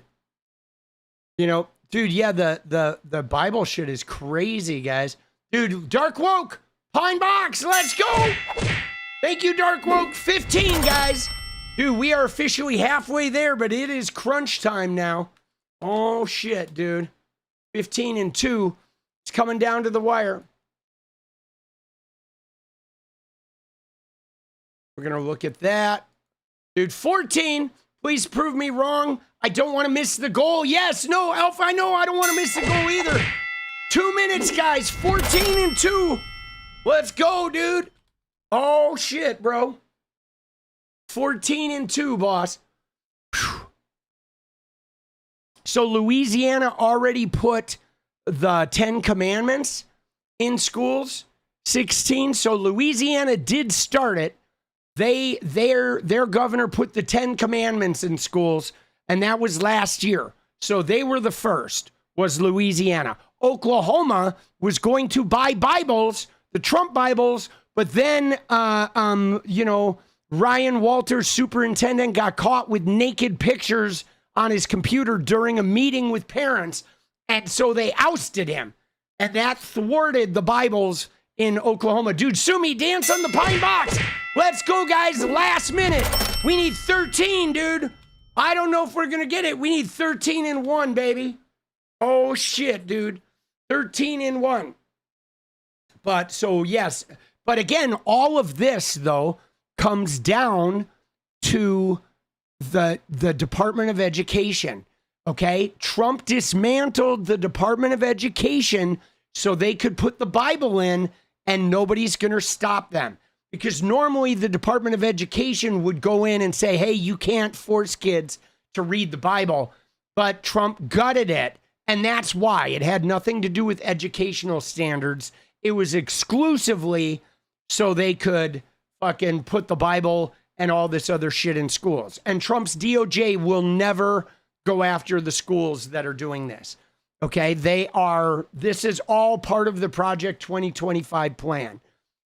Let's go, guys. 13 away. All right. So we didn't get it first time around, but now we need 13. I'm going to reset us, and then we're going to move on to the politics. We tried to get it. We tried. Almost. So 13 away. So we're going to, let me go. Get it on live chat. We're going to do it. So we only need 13. Okay. We don't need 15. We only need 13. There we go. And we'll do. Let's go. We're going to get this, guys. All right. There we go. Let's go. So we only need 13. Dude, yeah, the people in the Bible Belt, dude, is bad. All right. So let's get in here. Let's look at some of this. So the first thing I want to look at is this. Okay, this is crazy. You ready? So Trump's big state fair. All right, look at this shit. Trump's big state fair is happening. Okay. And they have booths from various states. Okay. They have booths from various states. And so look at this. Look at what we got here, guys. This is the the North Carolina booth at the fucking Trump's state fair. All right. I want to show you a couple things. So here it is. This is the state fair. All right, if you look at it, that they have a Ferris wheel and they have a fake, like, the arch that Trump wants to build. They made a cheap plywood version of this Trump arch. Dude, let's get it done. Let's go, dude. Elf, let's go. And MJ, let's go. All right, so now we're 11, guys. Let's go. Dude, 10. Dude, everything Trump does turns to shit. It does indeed. Let's go. We're 10 away. Sumi, let's go. All right, so they have the Ferris wheel, and then they have all of these things on the side, which are basically booths. Okay, they have booths where every state can have a booth. And so you have states that have booths here, and they have the tiny arch. But as you see, there's like nobody in this thing. Okay, if you look at it, there's nobody there. I mean, this shit is empty, dude. You go into these booths, and there's like 20 people there. It is like mostly empty. Okay, hardly anybody there. You have the tiny arch. Blah, blah, blah. Now, we have to look at this other guy.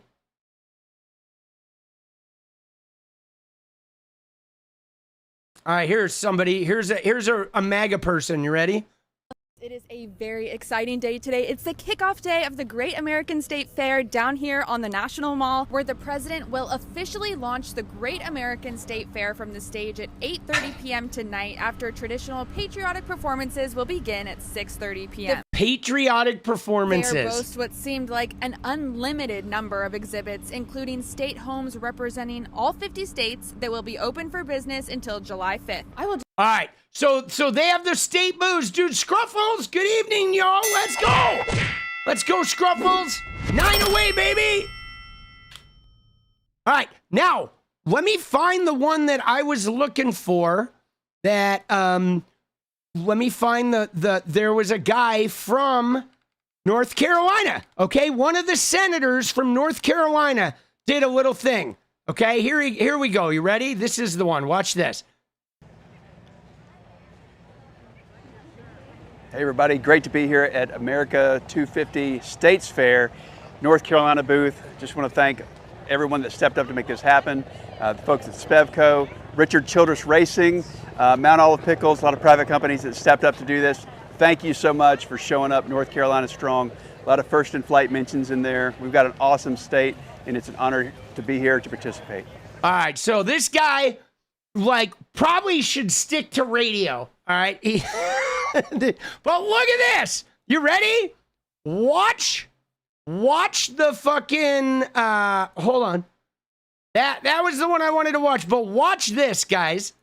Watch what occurred in the North Carolina. Okay? Watch what occurred in the North Carolina booth. This is the booth he was talking about. Okay? You ready? We're going to go look at the North Carolina booth. Right here, dude, here we go. Watch this. This is the North Carolina booth that fucking senator mentioned. All right, you ready?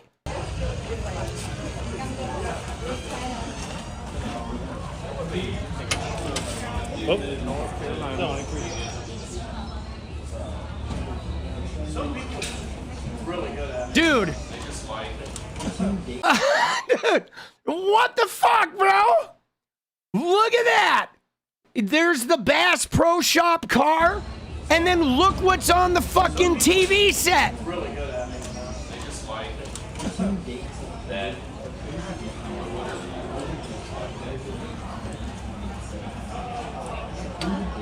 This guy's like, what? What?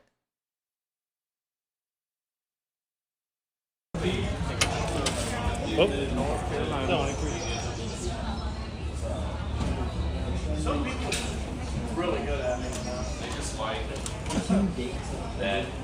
And notice how nobody bats an eye. Okay? Nobody bats an eye. People come in, you don't even see people pointing at it, right? Dude, what the fuck are we doing? That's on day one of this state fair, and there's already Confederate flag. Okay? A video board in the North Carolina exhibit at Great American State Fair drew some unwanted attention by displaying a Confederate flag. Okay, late Friday afternoon, the video was removed. Late Friday afternoon, which meant this video played all day, guys.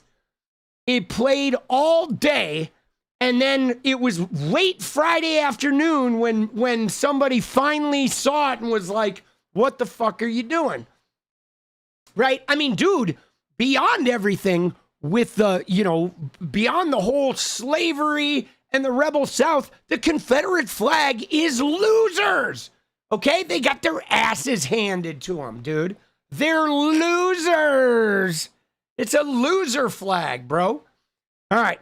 It says, on Friday, we became aware of an unapproved image in a video displayed inside the North Carolina pavilion.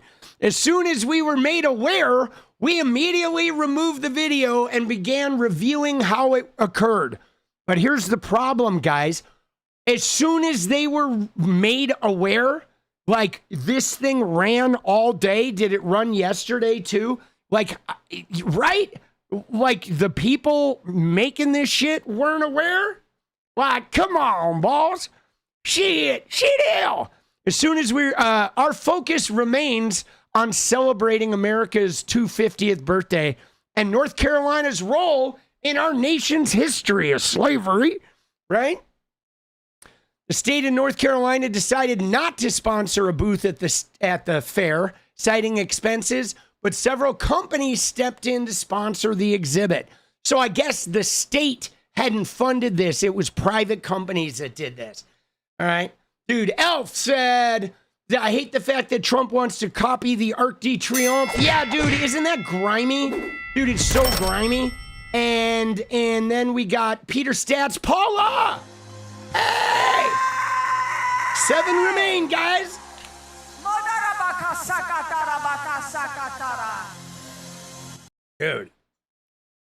Dude, it's crazy.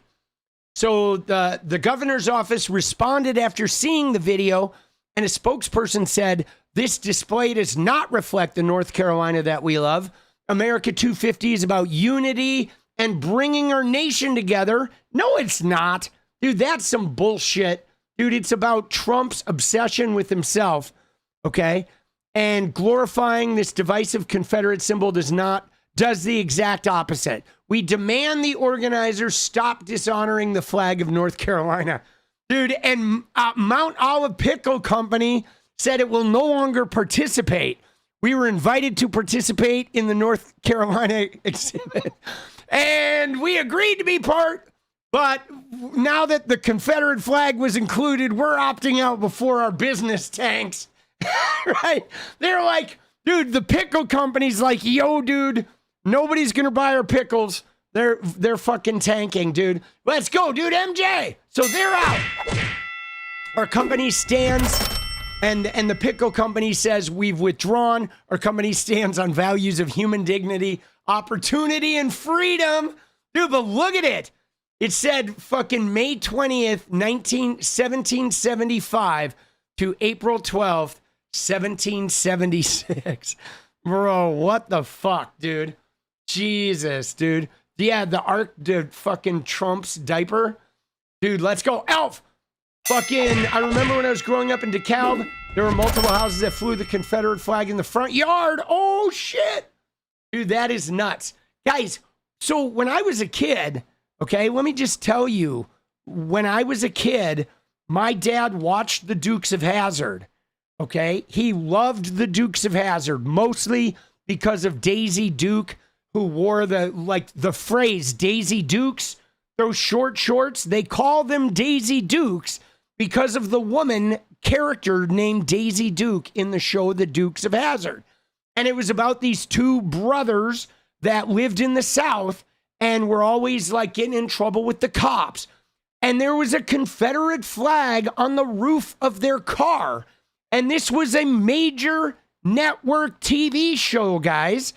It was a major network TV show that was on like 8 o'clock on a Friday night with guys driving around with a car with a Confederate flag on the top. And nobody batted an eye.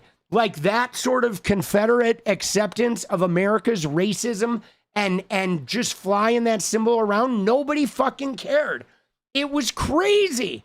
And then you'd like, you know, I'd read in a history book and I'd see that flag and be like, how the fuck is that TV show on?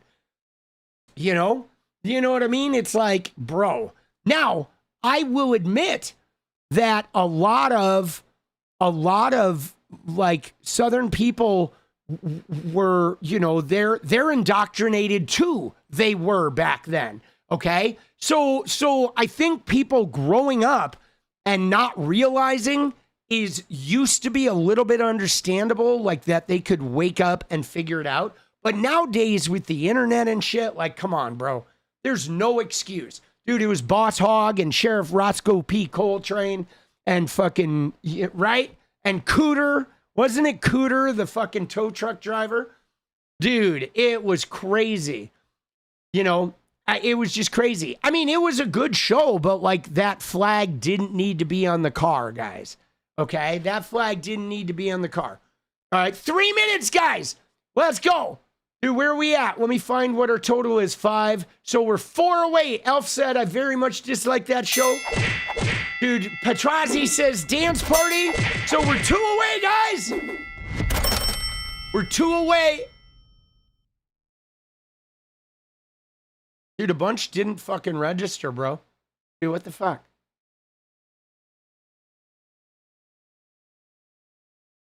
Two minutes. Dos mas. We need fucking...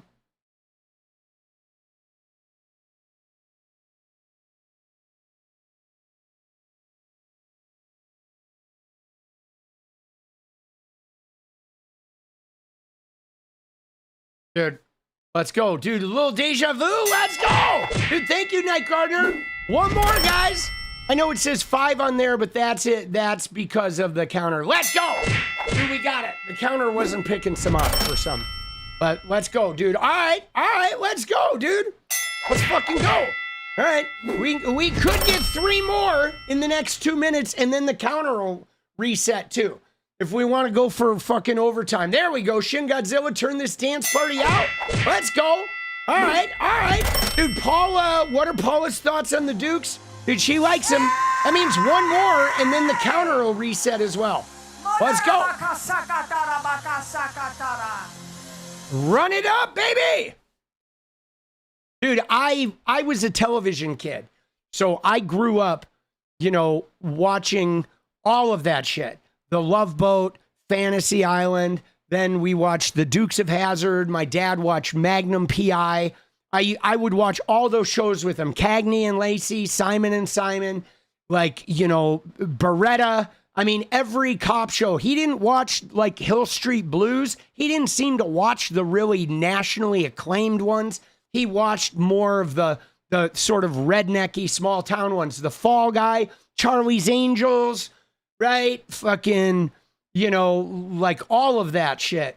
Dude, Hill Street Blues, my dad did not watch, which is really weird, right? He watched more of the rednecky ones. He watched the ones with like the dude who was like got all the women, okay? Dan Tana in Vegas. That dude, Night Stalker was amazing. I love that dude. Let's go, 1 more, guys. Let's hit it, baby. He liked the ones that had the womanizing lead character. That was his jam. All right. Dude, uno mas, guys. 1 more, we hit it. Here we go. 10 seconds. Oh, shit. 8, 7, 6, 5. We already got the dance party. 3, 2. Oh, all right. That's all right. Now it'll just say 14 or 15. All right. But we got the dance party. The dance party has been secured. Dude, Barney Miller, all of that. Rockford Files, $6 Million Man, Bionic Woman, right? And then I like did the whole comedy round myself. You know, I watched shows like as a kid, like Murphy Brown at WKRP in Cincinnati, and, you know, Welcome Back, Kotter, and all of the spinoffs, the Jeffersons. I watched a lot of TV, guys. We got Good Times was a good one. MASH. We got cable early. and fucking, you know, I watched everything, dude. Everything, boss. I was a TV kid. Okay? I was a serious TV kid. I've always had trouble sleeping. So I used to go downstairs late at night and just fucking, you know, watch TV into the wee hours. Three's Company was amazing. Dude, I never liked Columbo. I didn't like Peter Falk. Okay? My dad would watch Columbo, but I didn't like that. I didn't like Peter Falk. He was like, I don't know, something about him. He always looked like he was drunk. Dude, Taxi was one of my favorites. Dude, Three's Company was how I found out what gay people were, guys. Believe it or not, it was Three's Company that introduced me to gay people, okay? Because that's how, like, Jack Tripper was able to live in that apartment. Like, he lived with two girls, but the only reason the landlord let him move into the apartment was because they told him the landlord was gay. Or they told the landlord Jack was gay. So every time the landlord was around, Jack had to be gay. So he was like a gay character on TV. Dude, it's pretty funny. That's what I remember, like my introduction to. Rather watch I Dream of Jeannie? Let's go! That was my introduction to, yeah, come and knock on my door. Like, what is it? I can't remember the song. Come and knock on my door. That is true. These are hers and his, Three's Company too. Can't remember all the words, but good song, dude. Furley, yeah, dude, Don Knotts was great. Oh yeah, we've been coming knocking my door. We've been waiting for you. Where the somethings are hers and his, Three's Company too. See that, dude, so good. All right, dude, John Ritter was great. Just a fucking a master of physical comedy, right? A master of physical comedy. All right, so yeah, dude, look at this shit. This is crazy. Day one of the MAGA State Fair, and we're already at the Confederate flag.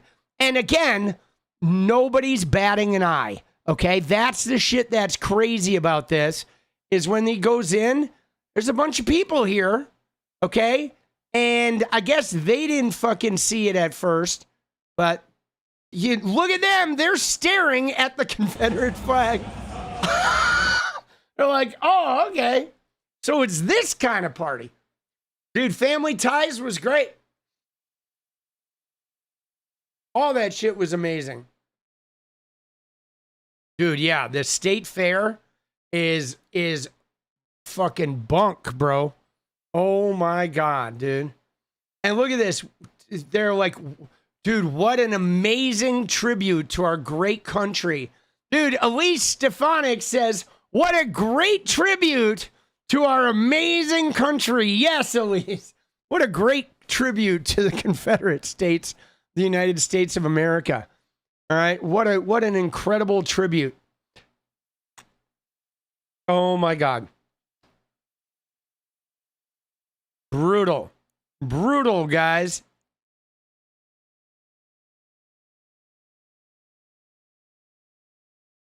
Oh my God, look at Anna Paulina Luna at the Florida booth. Dude, she is so creepy. Why is she dressed like an LDS? Right? Look at her. She is dressed like an FLDS wife. Why is she dressed like a fundamentalist, you know, Mormon, like seventh wife? Isn't that strange? Look at her, dude. She is fucking dressed like a trad wife. You know, like, I'm serious. If you go to southern Utah, like north of the Arizona border, like right down by the border, there's a bunch of fundamentalist Mormon towns that are like pretty crazy. If you ever go through Utah, I highly recommend driving through some of those towns. This is the area that Tyler Robinson was from. He was from an FLDS area. And everybody has like 7 wives and shit, and they all dress like this. It is wild. It is some wild shit, boss. You know, Colorado City, yes, absolutely down there. It's pretty crazy. When I would go on tour, I would drive down there and I would go to those towns. I've always been fascinated by that shit. I have, you know, the whole like religions with the multiple wives. I'm fascinated by that. I know some polyamorous people that are like do that. Okay. In fact, I know a woman in Seattle who's polyamorous, where it's her and another woman and a guy, and they both have kids with the guy, and they all live together. 2 women and 1 guy and their kids, and they're all married, dude. It's crazy. And they're so happy. They're so happy. Like a lot of polyamorous people they're different than the FLDS because nobody's owned or controlled. Like the polyamorous people are more respectful about it. It's like everybody agrees to it. In FLDS, they're forced. Okay, these women don't really have an option. You know what I'm saying? They're going to be one of many. So that's a little different. That's why that's creepy. Because when people do it of their own accord and they're choosing, you know, to be polyamorous, I totally respect it. You know what I'm saying? But yeah, dude, she is dressed wild. Okay. But dude, this shit is, you ready? What does it say? She says, went to the Great American State Fair so you don't have to. Not a funnel cake, corn dog, bucket lemonade, or fried Snickers in sight. The only ride is the Ferris wheel. Saxophones were not added to this recording. Dude.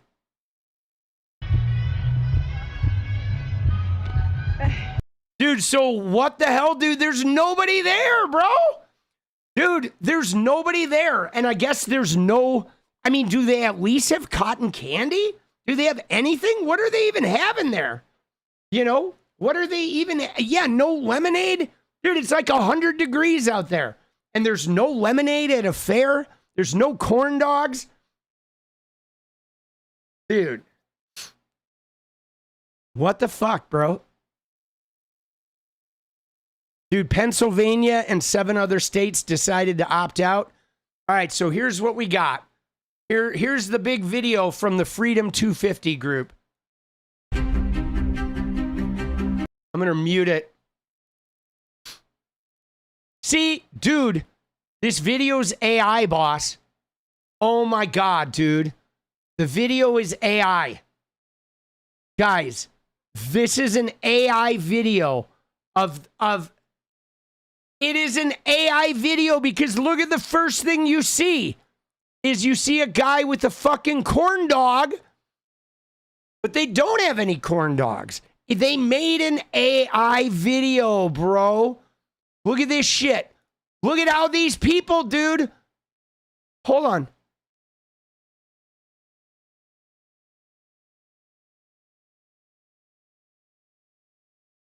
Dude, they made an AI video. So, like, these people don't have any shadows? Dude, they made an AI video about their state fair, bro. Corn dogs are trash. Dude, I love corn dogs. Bro, that is crazy. I mean, look at this. Because, first off, you see how they have the throngs of people? It looks like the people are, like, climbing the wall, like World War Z or some shit. But there's nobody by the Ferris wheel, but look at how many people they have packed in here. And look at the people here. They look like they're World War Z-ing over the wall, dude. It's a fake video. It is an AI video of fake people not really enjoying this shit.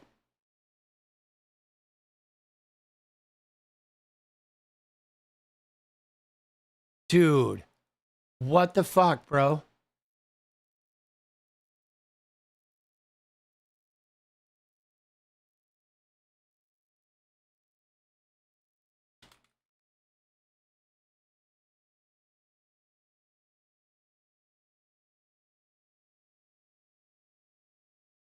Dude, what the hell, dude? That is so crazy, right? They posted this on June 7th. Okay? Dude, I didn't even realize they posted this fucking weeks ago. Oh my God.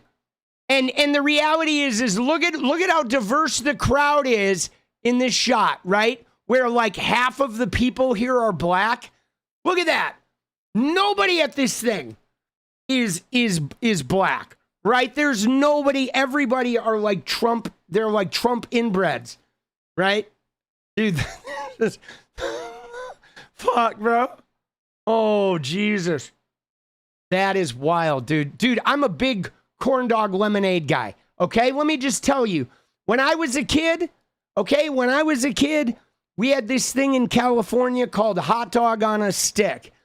And everybody wore short shorts, and it was like all very bubbly people worked at hot dog on a stick, and as a teenage boy, like, you know, the uniforms were very exciting. Like we used to go get a lot of hot dogs on a stick and lemonade, dude.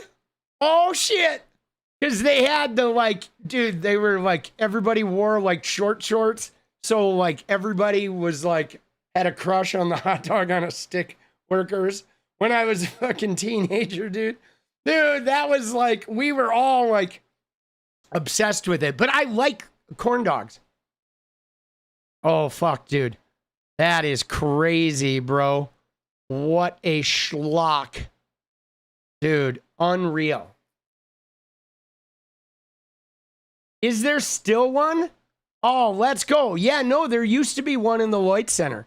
Dude, they disappeared, though. Dude, all right, so there we go. AI video of the state fair. Yikes. This person said there's a rodeo. Dude, there's nobody there, though. Dude, this is the emptiest state fair I've ever seen, bro. The Ferris wheel is running.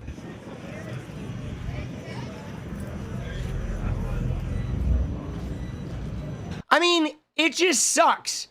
It sucks that they made it like MAGA, because if this had been like more celebrating all of America, everybody would have been there. It could have been packed, right? It could have been like packed, you know? But now it's just going to be like an empty MAGA shitter fest, right? Is what it's going to be, dude. Short shorts and very long socks are the best moments of my life. Elf, let's go! Dude, let's go. Dude, somebody said, yes, the lemonade at fucking, at hot dog on a stick went hard. All right, what does this guy say? Here we go. A lot of people don't understand we don't do this to get rich. We don't do it for notoriety. We do it because we love God and country. There's not a rich soldier out there. It's sacrifice.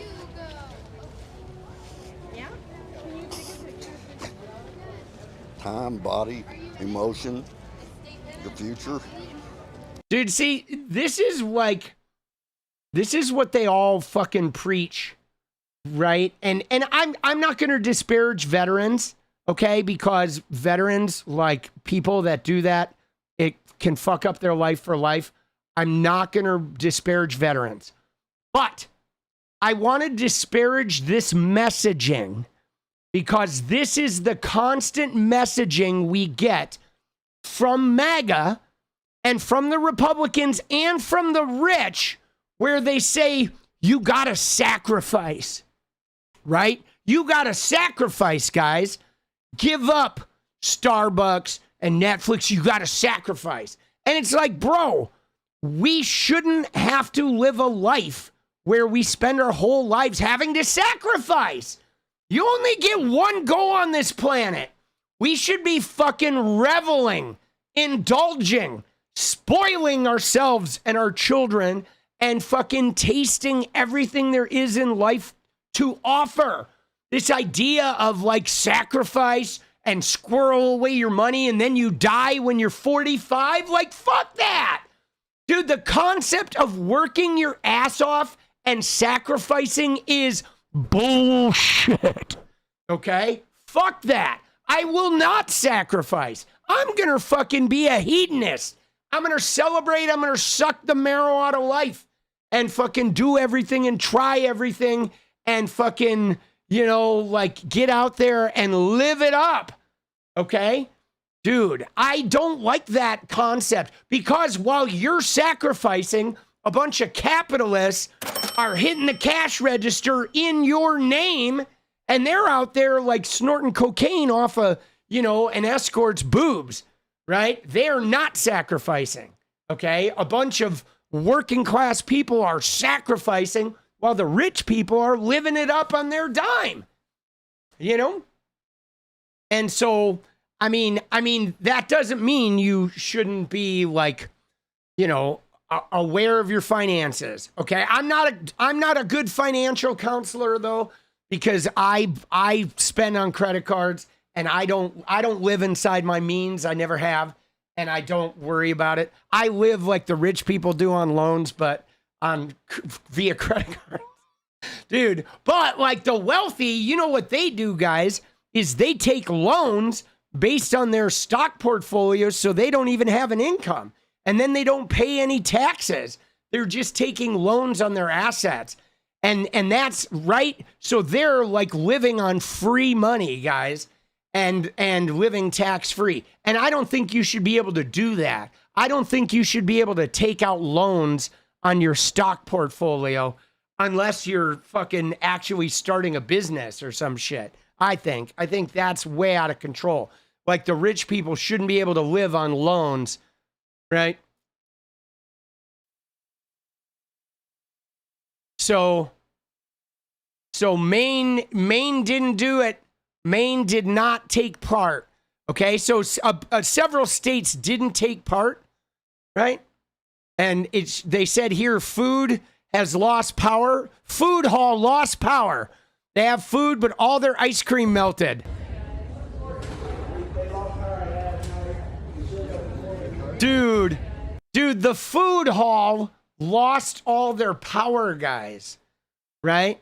What the fuck, bro? The food hall. So that's why there's no food. Their food hall lost power, he said last night. And it's the next day and they still haven't gotten power yet. And all their ice cream melted. Because again, these people can't do anything right. Okay? Donald Trump can't do anything right. What a disaster. What a fucking disaster.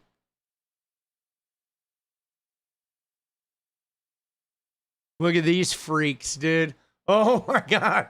Dude. Oh, Jesus. How much cocaine are these people on, boss? Holy shit. Look at that, dude. Dude, look at that.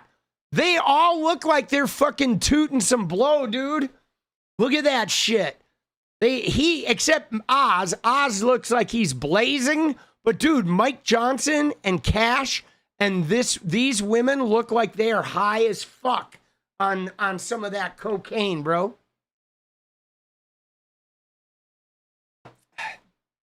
Elf says, my grandfather, who served in WW2 and flew over Berlin 30 plus times, is the best example of a human that I know personally. Let's go. Dude, that's crazy. That's crazy, guys. You know, that is crazy. But guys, about that message of sacrifice, that's how they use religion. Okay? Religion says sacrifice in this life, guys, and we'll get you in the afterlife. There's going to be a great big thing waiting for you in the afterlife. But here's the problem. You sign up for a religion and you do that shit your whole life waiting, you know, you live in poverty and you have nothing, you get shit on by capitalism your whole life.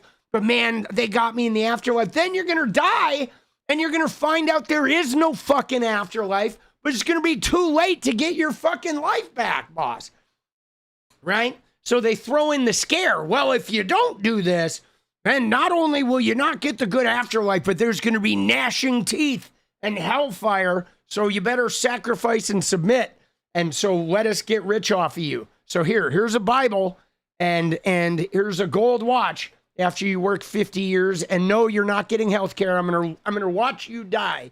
I'm gonna snort a line of cocaine. That's what the capitalists are. They're like, I'm gonna snort a line of cocaine and watch you die, and then I'll fucking smell your hair. Dude, soldier for life. All right, let's go. Good for you, boss. Thank you for your service.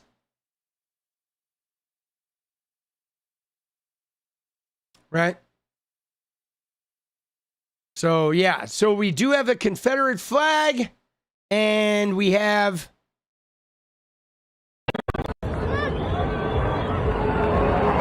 We have the flyover. Dude, I mean, dude, I don't know if it's just me, but the flyovers are not like, they're not that like huge a deal to me. Am I wrong there? I mean, seeing a flyover is interesting, but they're not like, I don't know. I guess maybe we have jets that fly over here in Oregon and they're, you know, they're not like this huge thing to me. They're not like the biggest thing in the world to me.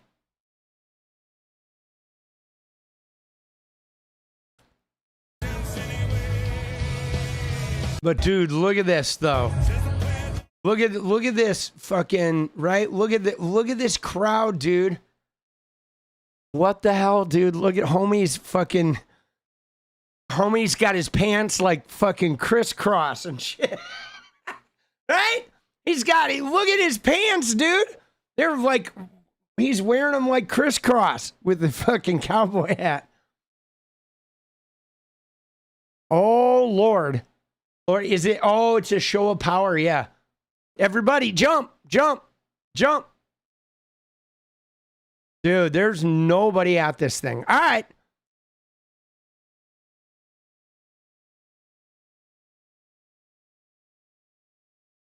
Oh, here we go. What do we got? All right, Fox News. Oh my God, dude. See, what differentiates this from a Trump rally?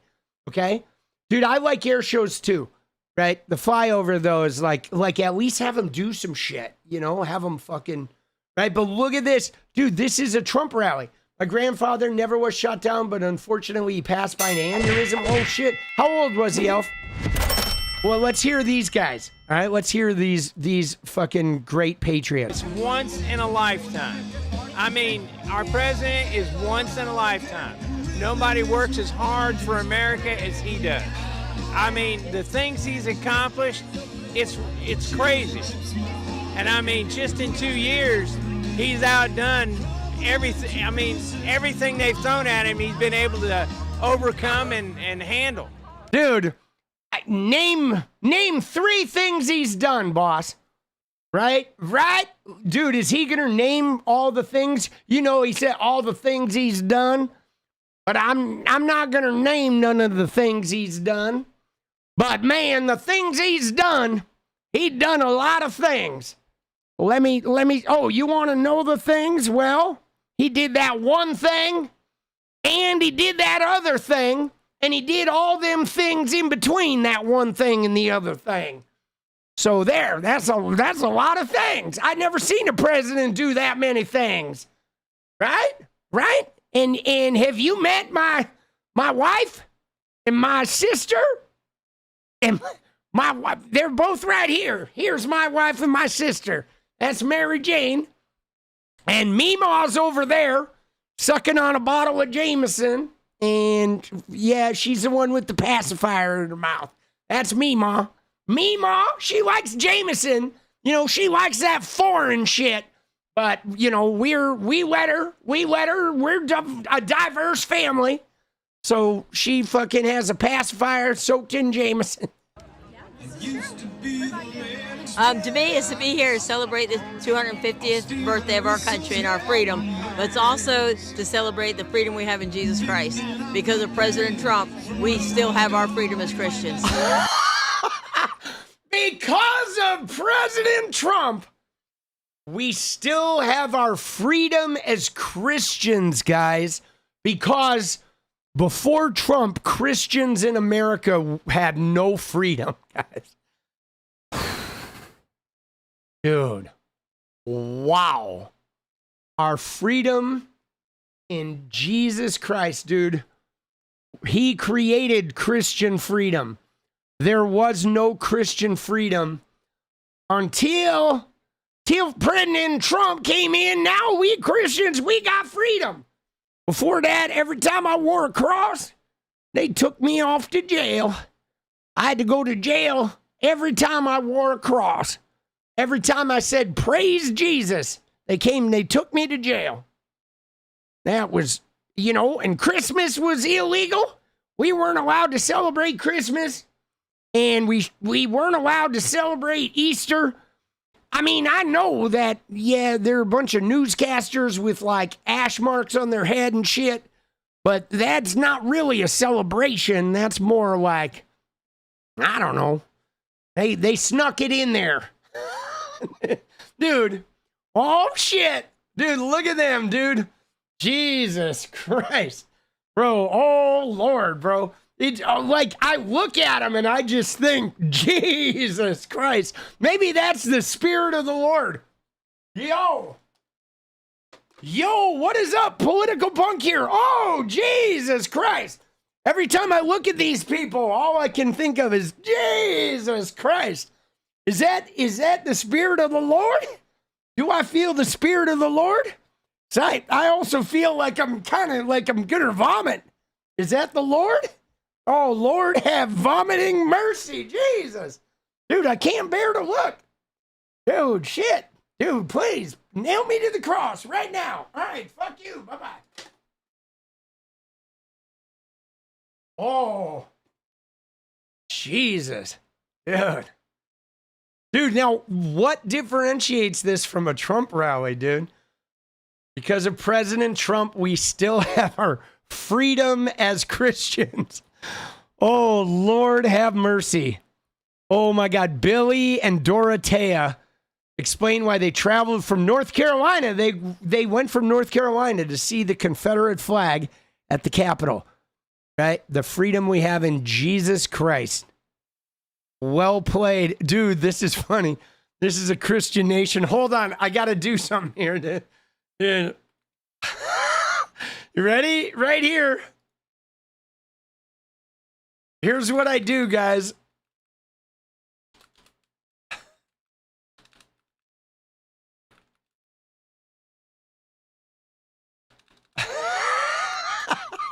There it is.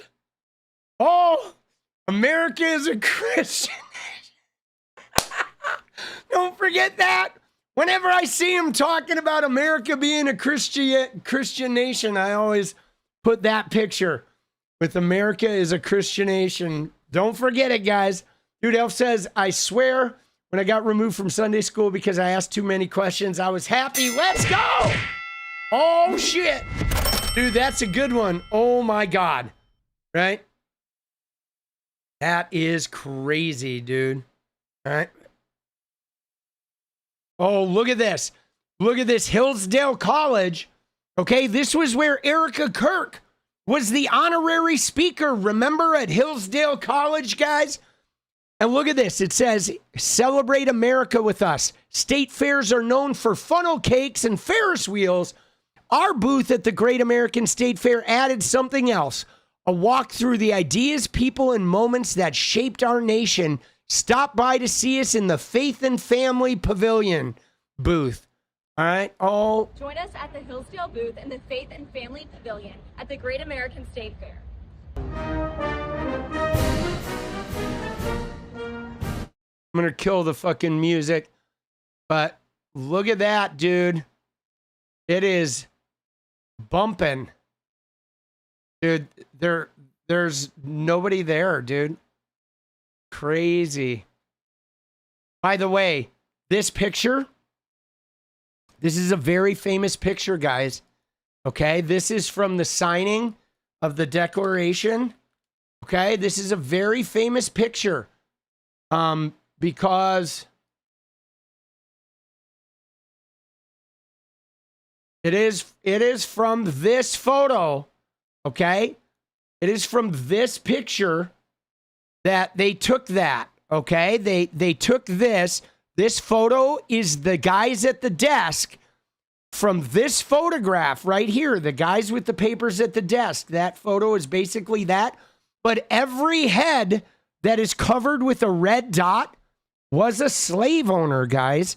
Only 1, 2, 3, 4, 5, 6, 7, 8, 9, 10, 11. Only like less than a dozen people in this whole room didn't own slaves, right? Isn't that wild? All the red dots owned slaves, and that was their founding. And they're Hillsdale College, the great American state fair. But like, dude, all these guys owned human fucking, right? Owned human fucking human beings, right? Isn't that crazy? Dude, that's wild, boss, right? All right.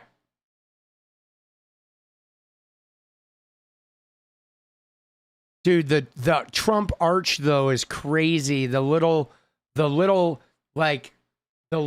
plywood arch. Yikes. All right. Dude, what the hell, dude?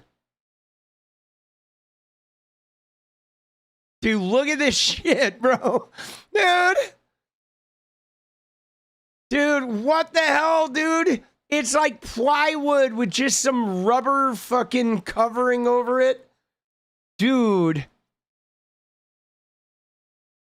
They're so, like, gnarly. And they don't even believe in the Statue of Liberty, guys. You know, give us you're tired, you're poor, you're fucking hungry. That's not their version of America. All right. All right.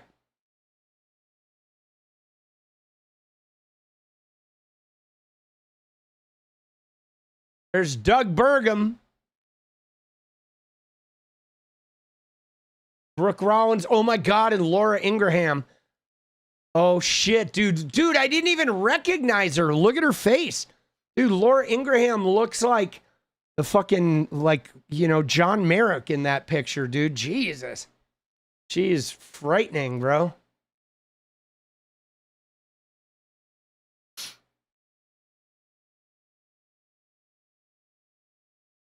All right. Dude. Limited foot traffic. Dude.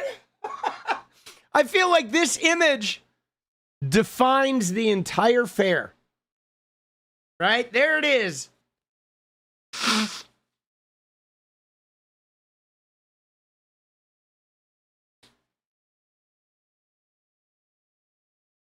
That is like everything Trump touches is right there, guys. That's like the story of Trump. I'm going to save that. All right. All right. Thank you, America's State Fair. Let's see what we got here. Everything Donald Trump touches, he ruins. So, like, nobody showed up to the Great American State Fair in Washington, D.C., this event that Donald Trump has been promoting. And Donald Trump took over the American 250 celebration, and Trump created. See, that's important to remember, guys, is there was a group called American 250. There was a group that was a bipartisan group that was supposed to manage this event, the American 250 bipartisan group. And what Trump did was Trump went in there and he pulled the plug on the American 250 bipartisan group, and he created their own thing called Freedom 250. And then they did everything. They took the celebration away from the bipartisan group, which would have represented everything. And it became Trump's Freedom 250. And now the whole thing's a piece of shit. People are leaving during the speech. all the music quit. There's Confederate flags. Nobody's there. There's no fucking lemonade. There's no corn dogs. The food tent doesn't have any power. The ice cream is melted. The Ferris wheel's broken half the time. There's a bunch of shitty Trump shit like the fucking, the arch. There's fences around the fucking, the reflecting pool. And they just made it the worst thing possible. Created his Freedom American 250 celebration, and Trump created his Freedom 250, and the Great American State Fair was going to be this event where you had the American states and territories were all going to have their booth, and there was going to be this great Ferris wheel, and hundreds of thousands of people, perhaps millions of people, were going to show up to Washington, D.C., and it was just going to be this great patriotic celebration.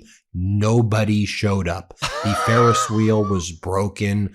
A lot of the air conditioning wasn't working. The lights were broken. The ice cream was melted. The food hall had no power. Some of the states didn't even bother to show up or create booths or even send people. It was an utter disaster. And some of the states were like, hey, that Confederate flag looked pretty good. Let's put the Confederate flag on the TV. Oh, shit. Oh, shit, hell. Dude, that is wild, guys. Right?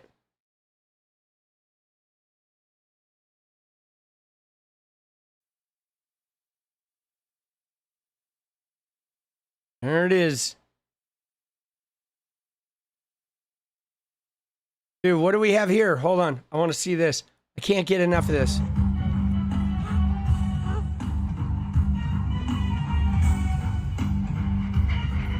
Oh my God, dude. Dude. Look at that, bro. Dude, there's like performers doing their fucking performance for 5 people, bro. Like having to dance out in the sun for like nobody. Like I feel bad for them. You know?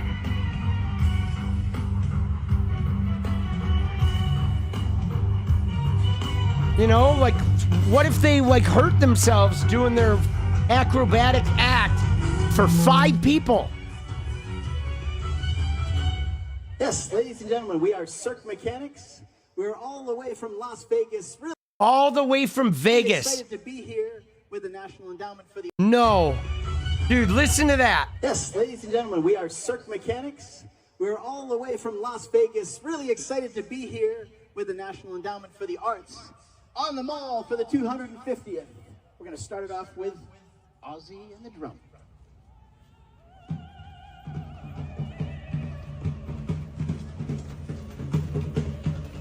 Yeah. I mean, dude, it's like you fucking, I mean, this should be something that we all get to fucking celebrate, right? It shouldn't have been fucking hijacked, right? It should have, like, Trump should have never hijacked this thing, right?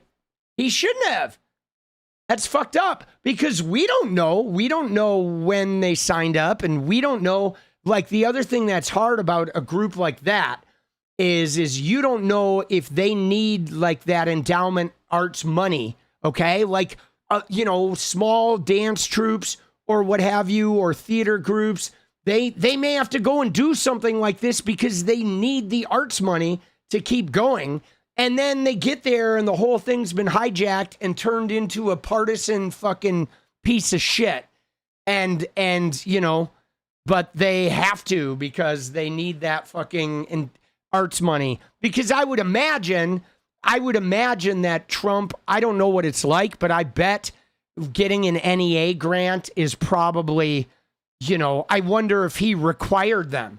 Like, I wouldn't even be surprised. I have not looked at this, but I wouldn't be surprised if Trump did something and said, we're not going to give anybody NEA grants unless you come and perform at the fucking state fair or some shit like that. Like the way he's withholding money for, the way transgender people or this, that, and the other.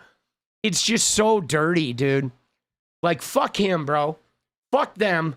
You know, but I still feel bad. Anytime I see artists performing for 5 people, I feel bad because I've been there many times. Oh, shit. All right, here we go. Let's see what this woman is. Oh, look at her, dude. This woman's at the fair. She did find a Gatorade. All right, let's see her. So where did you come from? Georgia. And you came just for the fair? Well, we did. Mm-hmm. We did. What do you think so far?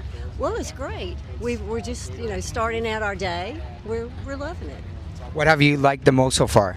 Well, we're from Georgia, so we went to the Georgia display, and it was great. We're just enjoying all of it. What has impressed you the most? Well, for starters, I love the student art in the pavilion behind us. And I think it's very well done, very clean, very organized. I'm from Illinois. And you came just for the fair? I sure did, and to visit my sister. What do you think about the fair so far? It's nice. We just got here. We're going to visit all these departments, see what's going on. We're going to go on the Ferris wheel, we're going to go to the rodeo. We're just taking it in. I think it's great that everyone is invited here. It's free, and this is the greatest country in the world to live in. The best part so far has been the Arizona exhibit because they're using VR so that you can actually see parts of Arizona at their state exhibits. Everything is good. The first point is free. Everybody's happy, not paying too much, enjoy this fair. So we've been probably to 5 states. So far my favorite are all the little handout and goodies. What have you gotten? I've gotten a bag and some Cajun, a bag from Florida, has the 200 and Cajun nuts, and stickers from Mississippi. And they're American stickers, and they even have the state cut out within United States colors. How has the fair been? This is the most amazing thing I've ever been to. Oh my God. Great way to celebrate USA's 250-year anniversary. Wow, dude. I mean, I'm not really sold. Dude, that woman, she's like from Georgia. What's your favorite thing? Oh, the Georgia exhibit. Like, you drove all the way from Georgia to Washington, D.C., and your favorite thing is a room that is like about the state of Georgia. Dude, of course. That is so MAGA, right? Guys, you know what MAGA is, okay? MAGA are the people that they go to Europe and they go and eat at McDonald's, okay? They'll be in fucking a small town in Italy, and instead of going to a local cafe and having the cuisine of Italy, they'll go to McDonald's. And then they'll complain because they'll be like, my Big Mac don't taste the way it does back in Tennessee. Dude, what the fuck was that, bro? Holy shit. Elf says, I know for a fact that multiple orchestras don't need dollars because of private donations, and you're allowed to transfer the funds to other artists who need help. Oh, shit. Dude, that's amazing. Dude, Elf, let's go. I love that shit. Oh my God. Dude, Royale with cheese, baby. Dude, what the fuck? Dude, this is the best thing I've ever been to. Guys, this is the best melted ice cream. What do you got there? What do you got there? Oh yeah, it's my ice cream. I'm eating it with a fucking spoon, right? Or I'm drinking my ice cream. Yeah, it's the best melted ice cream I ever got. It's better than what Cooter serves. Back home, Cooter sells you ice cream in a used tire. Here they put my melted ice cream in a bucket. Back home, Cooter puts it in an old used tire. This place is so much better than back home. Oh shit. Yeah, no, the coping. The cope is real. Oh, Lord have mercy. All right, guys. I think I've seen enough. I'm ready to move on. All right. Royale with cheese, guys. Royale with cheese. All right, we do have to see one more thing about Trump that got me today. Okay. Obviously, a couple things. Like, first off, look at this shit. Okay. This is a big announcement today, guys. Donald J. Trump, the USA's new passport.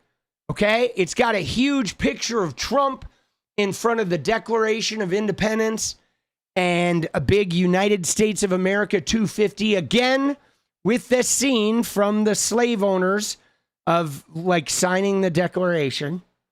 Okay, there it is, right? Big passport. But guys, look at this shit.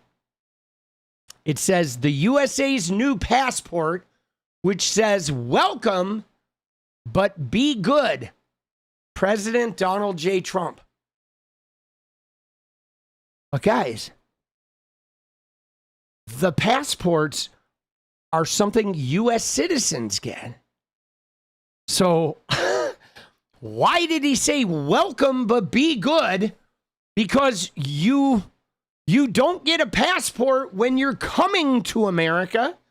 If you're coming to America, you might get a visa inside your passport, but the passport says welcome but be good. But like, bro, you use your passport when you go to other countries. They can't even do passports right. They can't even do a passport sensibly, guys. I don't specifically know about the laws that regulate the NEA, but it's keeping music alive. Let's go. Dude, no, it is. It is. The NEA is so important. It's important for theaters and shit too. But I'm sure that Trump made it more complicated. Isn't that crazy? I mean, it's bad enough that he puts himself on it. And look at the picture he used, guys. It was the picture from the desk, bro. It was this one.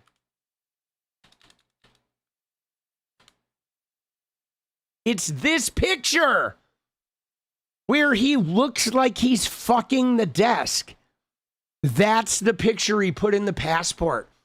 With his hands on the top? Like, what the fuck is he doing, bro? He looks like he's using the desk as a walker, or he's trying to bone down on the desk. Isn't that weird? That's the picture he uses in the passport. Hi, I'm fucking my desk inside your passport. Welcome to America, American citizen. He's just so dumb. Think of it like this. With this passport, no matter how ugly you are, you still have the best looking portrait in the passport. Oh, let's go, wild card.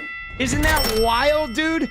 I mean, this shit is wild. Is he trying to fuck the desk? Dude, the Trump desk, did you see this? You got to see this shit. The memes under this, because people made him with a walker. Oh my God, dude. That one's so good. Trump with the walker. This one. Dude. Money. Oh, Lord, dude. The 𝗵𝗍 Trump desk, that one is good, dude. Oh, that one's good. Right? Trump pedo. Right? There's Trump with the walker. Oh my God, dude. That one is 𝗵𝗍 Trump, the Pride Month version. 𝗵𝗍. Yes.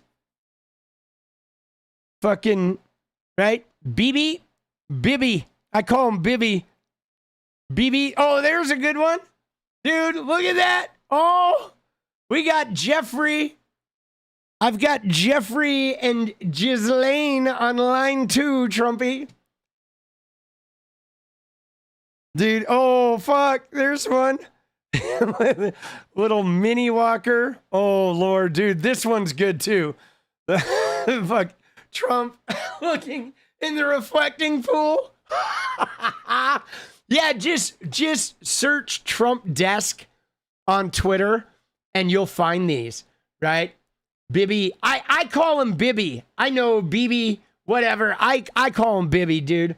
Bibby, like P. Diddy, B. Bibby, and P. Diddy, and Trump shitty. Bibby, Bibby, Bibby, Bibby, Bibby. Fuck Bibby, you fucking piece of shit. Yeah, these guys are hilarious, dude. Everybody's laughing at the Trump book. Dude, Trump kissing the Iranian leader's feet. Oh, there's one dude with him with a fucking some headgear on. Oh, man, dude. These guys are good, dude. Trump giving Iran $300 billion. Dude, they're so good. Oh, no. Dude, look at that one. No, dude. No, dude. Trump saying goodbye, MAGA. Hello. Dude, that is some shit, dude. Oh, Lord, bro. Oh. Dude, the creature from the Green Lagoon. Dude, Trump's like, I'm getting out of my reflecting pool, this nice cool shade of money green. Oh, Lord have mercy. Peace through strength. Dude, oh, shit. Oh, my God. Look at that one. Dude, there's like fucking Tucker, JD. That's a pretty weird looking JD and Trump. Look at this one, dude. Look at his face. Dude, this guy. Dude, Zuckerberg here cracks me up. Dude, the fake Zuckerberg. Oh, that's good. Oh, Jesus. Guys, this shit fucking kills me, bro. Dude, this shit kills me. Oh, my God, dude. Loser. Oh, no. Oh, no. Oh.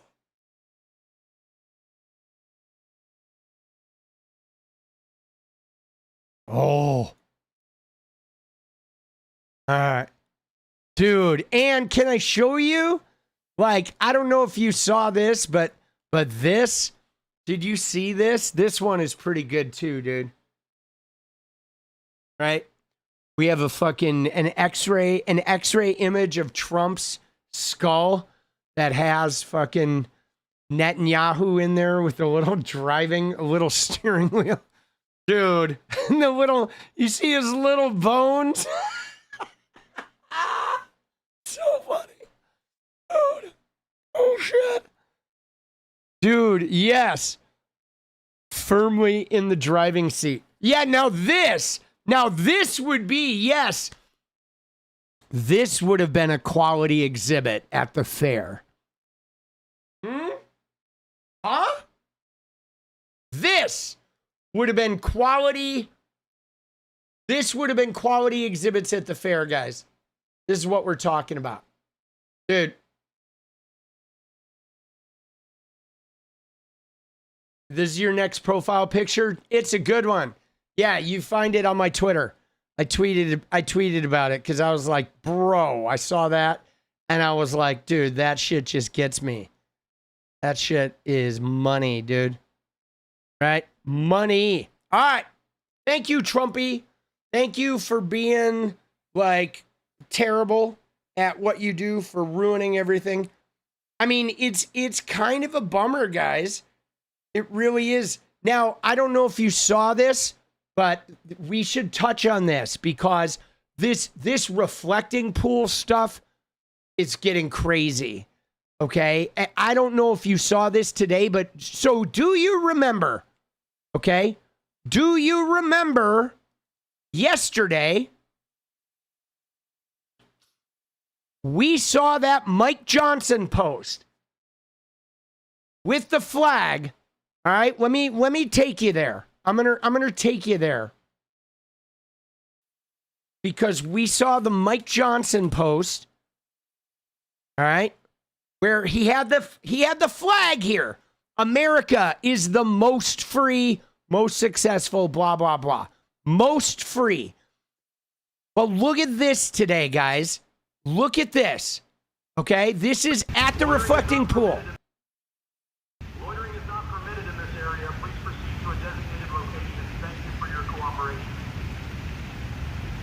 You hear that? they have one of those speaker, like movement finder things, the things they have to prevent you from stealing shit at the grocery store. They have them set up along the reflecting pool, these monitoring things, and they say loitering is not permitted in this area. Please proceed to a designated location. Thank you for your cooperation. And it's being triggered by the National Guard that are walking around protecting the green pool. They have it all fenced off and a no loitering. Loitering is not permitted in this area. Please proceed to a designated location. Thank you for your cooperation. Dude, that's how free America is, guys. That's how free it is. Like, wow. Isn't that wild? Isn't that, like, mind-blowing? That this is like, it's a reflecting pool, okay? It is, yeah, it's not a national monument. It's some protected piece of, like, Trump property being patrolled by the military. Now, here's where it gets crazy. Because, okay, what really makes it nuts is this.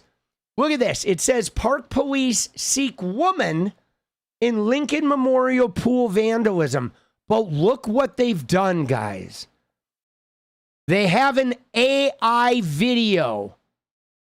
Okay? This is AI enhanced. All right? If you look at the actual video, they have made an AI version. This is not a real person. This is an AI approximation of who they think this person is. And they've made a video of her, and they're asking for you to help try and identify who she is. But, like, dude, it's AI. That's not a real person. You want to see the real video? Wait till you see the real video, guys.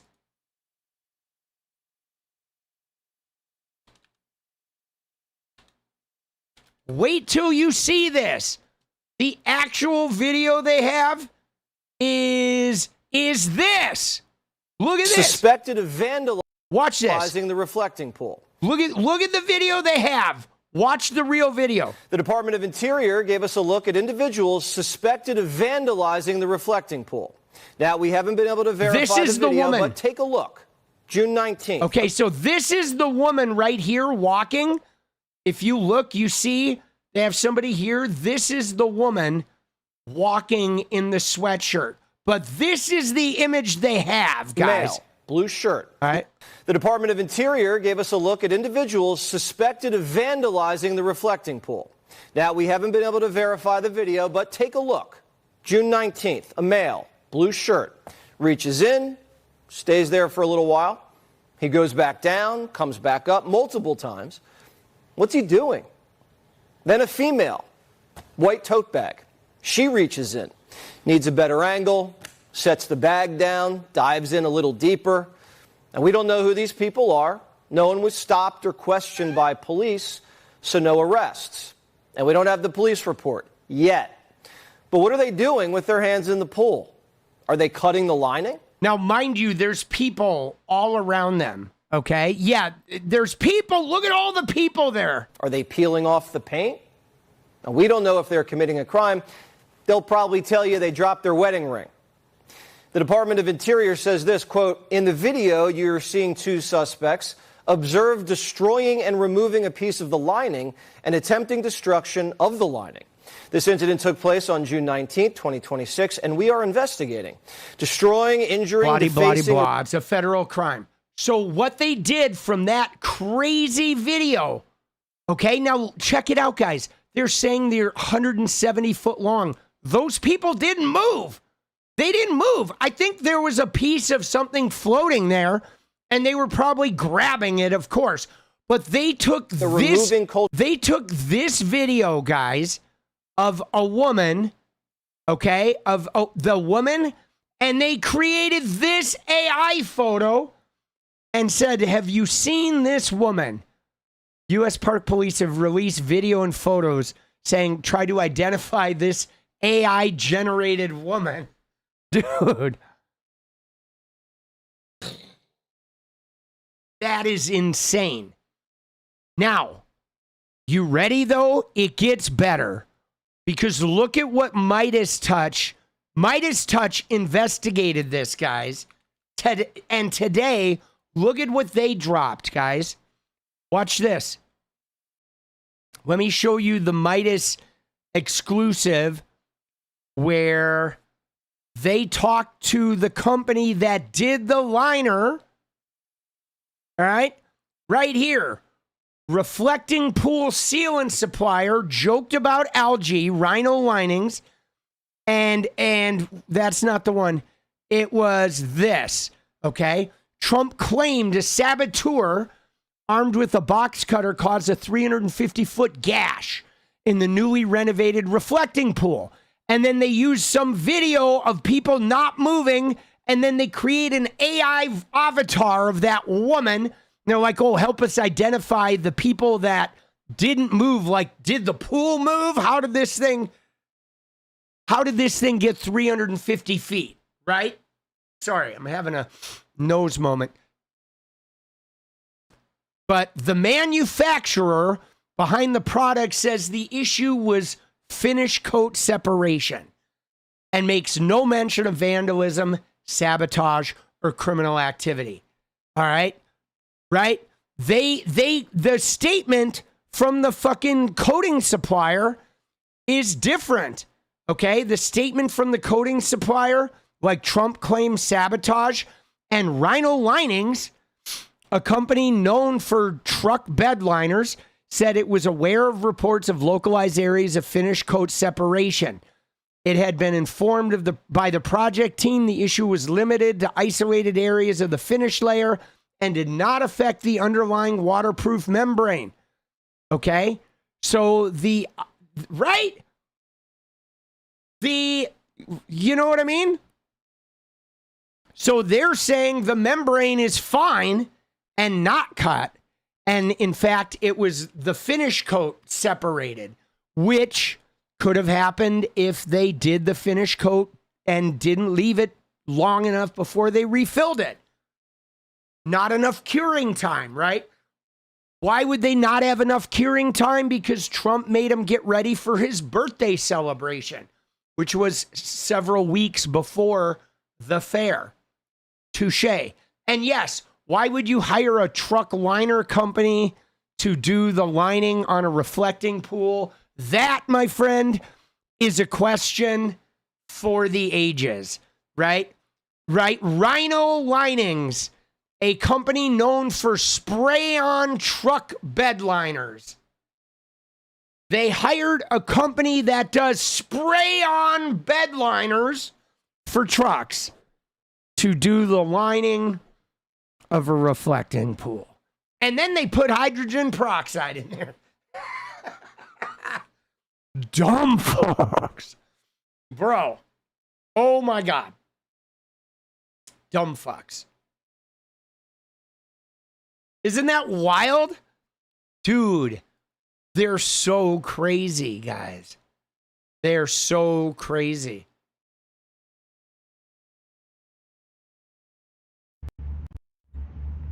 Dude, look at this guy.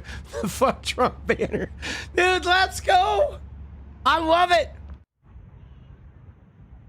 The fuck Trump banner walking by the Proud Boys. That's so good, dude.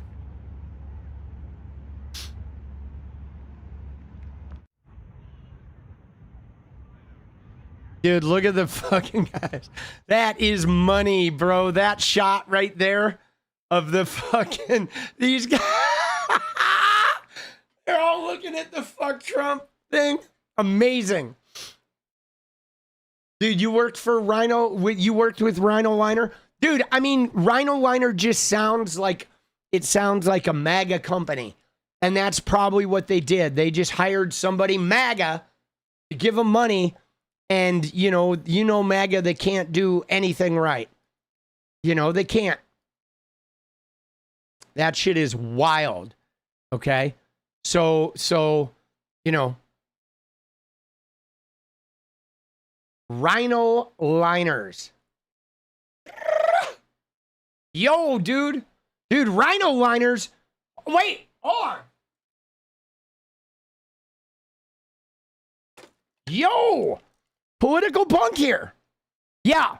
So, rhino liners. That sounds like the name of Trump's diaper. Hold on. I fucked that up, dude. You ready? Here we go. We got to do it right. Yo, rhino liners, please. Yeah, it's political punk here. So, yeah, I'm curious. I'm curious about the company name. You know, you spray truck bed liners, and they gave you the pool contract. But rhino liners kind of sounds like, do you make the Trump diapers too? Is that your business? You go, oh, you do. You're in the shit. Okay, that's their slogan, guys. Rhino liner. We're in the shit. And so you spray on truck coatings, you do failed pool coatings, and you manufacture extra large Trump diapers. All right. Sounds good. All right. Fuck you. Bye-bye. Dude, round 2. Dude, that one wasn't even good the second time around. Dude, that was a failure. That one was so much better in the instant in my head until I started fucking, I started my improvisation, and then it was just, it went downhill fast. But they're not all going to be good, guys. Okay? They're not all going to be good. Capital of the country. You gotta mute that shit. What's up with these people? It's as if they just don't like nice things. What's your grievance? The president wants to make the reflecting pool look better, and you say, well, we don't want that. Let's go vandalize this shit. What the fuck's wrong with you people? Dude,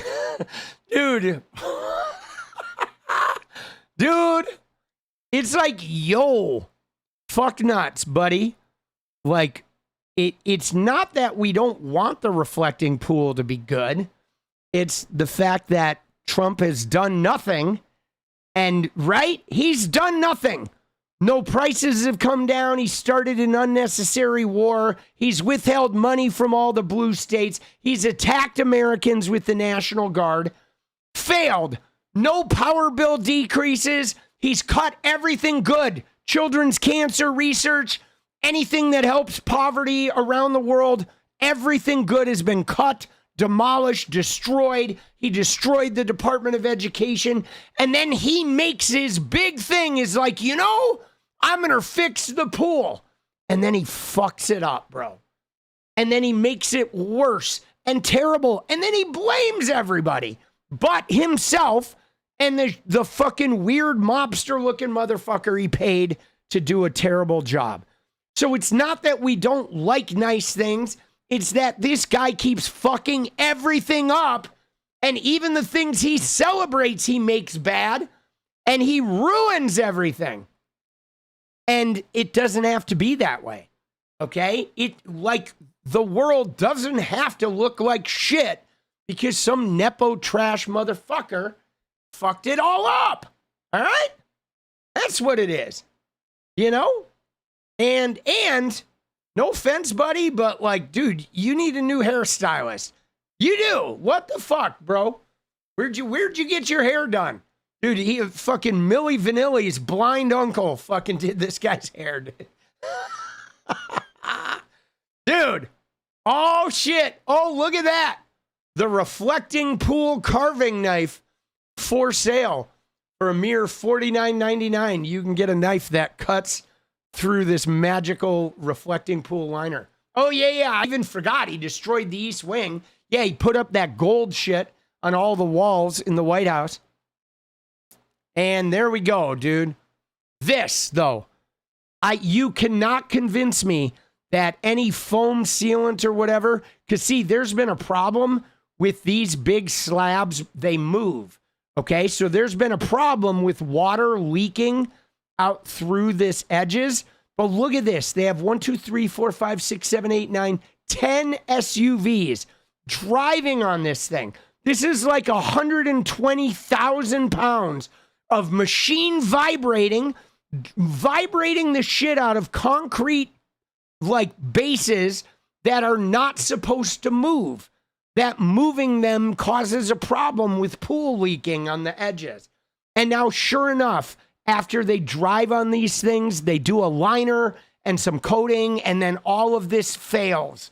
Shocker, dude. I'm real surprised that 120,000 pounds of vibrating machined metal rolling across these platforms caused a problem when they later tried to fucking seal those joints. Idiots.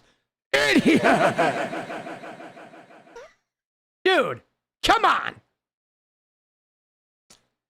Yes, dude. Fucking idiots, bro. Right? I love this. Are they calling the beast a box cutter now? Dude. Right? Oh, man, dude. All right. Thank you, Trump reflecting pool. All right, guys. Where are we at? Let's see here. So this is pretty crazy, dude. Right? Dude, she wins the happiest widow award. Dude, there's some great Erika Kirk memes happening, guys. Oh, Lord. The world's happiest widow award presented by the Prime Minister of Israel. Erika Kirk was the big winner. But so this is crazy, okay? You ready? This is wild. Let's watch this. Of course, the biggest question is, what's that CEO and chairman going to say? Erika Kirk. What are you going to do, Erika? Stage another scene of you crying while you operate behind the scenes, try to take people down, sending out people like you're a queen for them to sacrifice themselves for you, telling lies, trying to make all of the things that don't make any sense somehow register as true. How's our emotional asset doing today? Anybody want to check in? Emotional asset. That's a smile that I just could not put on following my husband's public assassination. Dude, look at that, bro. I mean, what the fuck, dude? You know what I'm saying? Like, dude, or when she was throwing out merch. Hold on, it gets weird, guys. But hey, it's Nicki Minaj. Haven't seen her that happy, really. Who Charlie hated, by the way. Charlie hated Nicki Minaj. He consistently said she was a terrible influence on people. Since I think the happiest we ever saw Erika was when she walked out to that stadium on September 21st, and the whole world was with her. Charlie's memorial. Because she thought she had it made. She's been struggling to come up for air since, and I want to be very clear. It is the most important thing to me that no harm comes to Erika. The most important thing. The message. Oh, investigating this. She's getting death threats. No, let's be very clear on my intention in this investigation. I want Erika to outlive everyone. Long live Erika Kirk. Oh, do you see that? Dude, Ethan, let's go, baby. Long live. She said, long live Erika Kirk.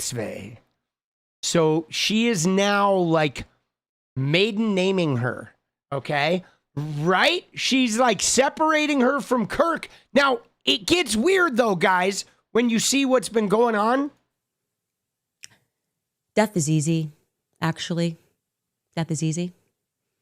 Living a long life when everybody knows who and what you are a part of and what you did. Long live Erika Kirk. So MAGA and the TPUSA, like Zionist clan, they are freaked out by this. Okay, long live Erika Kirk. But it is very strange because Erika has been saying, I'm getting death threats. My life is in danger. That's why she couldn't go to the J.D. Vance event at the Georgia TPUSA University event. But then she'll go to Club America events at high schools. And she'll go to events where a bunch of teenage kids come to her events and they have snipers up on the roof and shit. So, like, are they trying to kill you and you're going to events filled with teenagers? Or are they not trying to kill you? Because if they are trying to kill you, why are you having events where people's 14-year-old girls are coming to your event if there's really death threats? And if there aren't really death threats, why are you lying about there being death threats? Okay? Now, it is wild because she talked about Erika being really happy. Well, we fucking, oh my God, dude. No. dude, Lego Erika. Dude, Lego Erika with the tears and the cross. Oh my God, it's killing me. But where is it, dude? Right? It is like, yeah, the merch shit, dude. Okay, listen to her. That we were able to pull off an event of a century. Like, it's just insane. We had over 200. Bro! Dude, she's talking about Charlie's memorial and saying, oh my God, the event we pulled off this insane event. And then she goes on to talk about the hats, the merch, right? Oh my God, we sold like 50,000 hats. I'm sorry. I don't expect someone to be crying all the fucking time 11 days after their husband and the father of their children got assassinated. But God damn, dude, being fucking giddy about the funeral proceedings like that is so crazy. I feel like Dude, isn't it? It is crazy, but look at this though, guys. Hold on. Let me find it. Right? Yeah, here it is. Here's the thing, the clip. Hi, everybody. I still love all these emoji Zoom things. Wow. I don't even know where to begin. The fact that we were able to pull off an event of a century, like, it's just insane. We had over 275,000 people that attended. Oh my God. And the stadium, overflow, Westgate, insane, you guys. And then you have, was it 100 million? I know. She's you guys beaming. That heard the gospel and all about Charlie and all about everything that you guys do, and the hard work of Turning Point USA is insane. We had thousands that were registered to vote. I think we're at like over 200,000 for merch sales. Don't quote me on that because I think it just keeps like bumping up like crazy. But merch sales. I just wanted to say a huge, huge, huge thank you to the events team, the development team, the graphic design team, the production team. Oh my God. Just phenomenal. 200,000 merch sales, guys. And you hear her. You can hear her voice, dude. She is like crazy happy. Okay? Crazy happy. Let me see. I want to find the thing. Okay? I want to find this right here. Watch this, guys. Look at her. Watch when you see her. Dude, look at her! You see how smiling she is? Look at her face, guys. She is beaming as she throws out hats. She's beaming. Now, here's where it gets weird, okay? This is where it gets weird, guys, because she went on Megyn Kelly.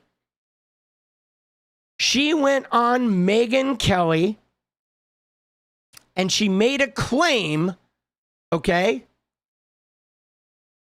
about fucking Charles Barkley. Dude, it is getting strange. Hold on.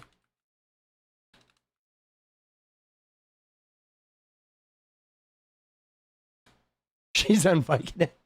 All right, you ready? Oh my God, dude. Let me see. Where is it? Let's find this.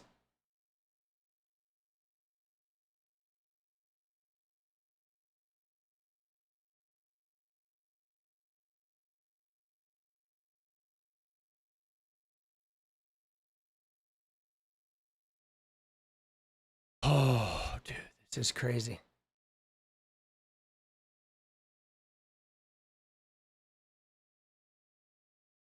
I think I found it. I can't remember where I found it.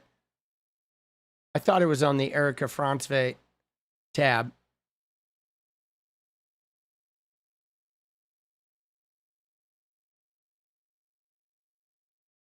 Like MAGA, though, are freaking out about the Erika Kirk comment.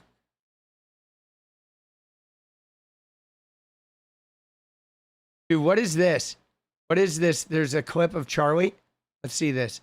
My name is Erika. This is from 2025. Kirk. That's my daughter in the background. This is not my normal orbit. But Arizona is very special to me. I moved here with my mother when I was 5, and it was home immediately. Dude, what is this? Oh, here we go. It's the body language. All right, you ready? Get to watch him.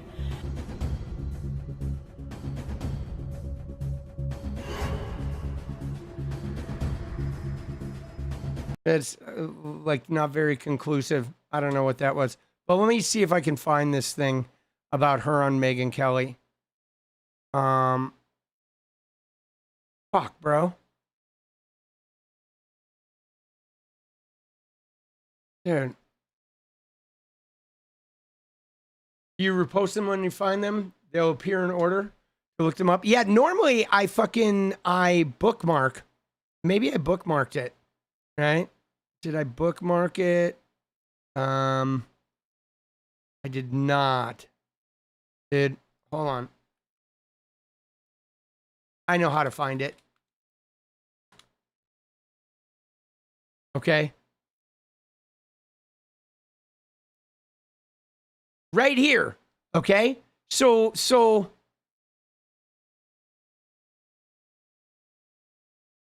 this is right here. You ready? Watch this. This was on Megyn Kelly. Watch this. Here it is. I found it. All right. Watch this, guys. This is fucking crazy. I loved sports growing up. I started playing basketball when I was 5. My first coach, he was Charles Barkley, of all people, which is amazing to have as your 5-year-old YMCA coach. Good to see you with your little Charles Barkley doll. No, it was great. He's an awesome man. His daughter was a dear friend. And so I loved. So she says when she was 5, Charles Barkley was her coach at the YMCA, her basketball coach. Okay. Now, right? What's crazy about this, though, is that would have been like 1993, okay? And right, that would have been 1993 when Charles Barkley was in the middle of his NBA career, that he was like coaching at a YMCA in Ohio. Like, really? I mean, I don't know how accurate it is. Like, maybe he went to a private camp. Sure. Maybe he went to something, like she went to a basketball event where Charles Barkley was there. But like saying he's your coach is like, that means he's like, I want to see verification of this, because a coach is somebody who's there, you know, with the team, like a team is playing and they're coaching a team. Okay. Like my son, when he played football, there were coaches. I coached his football team. I coached his soccer team. Okay. When my son did like, you know, a camp, there weren't coaches. There were like counselors, right? maybe a clinic or something, but this is wild, okay? Right? Because this person's saying Erika 𝗏𝗏𝗏 claiming in an interview, but notice how they're calling her Erika 𝗏𝗏𝗏 now. Like people have taken away the Kirk and they're starting, because of Candace, they're starting to call her Erika 𝗏𝗏𝗏, okay?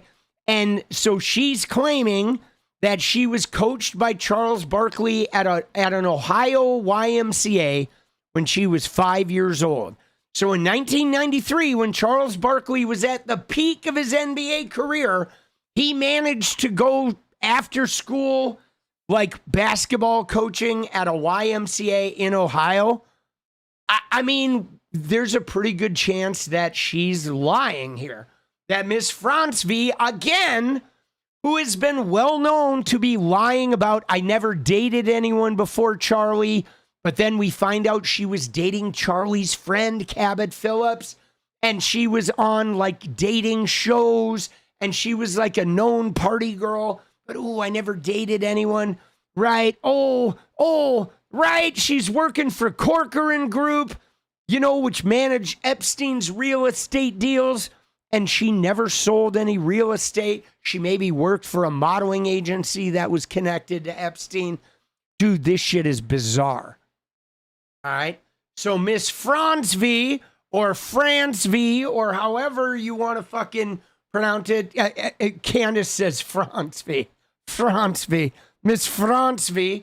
But fuck, bro. This is some weird shit.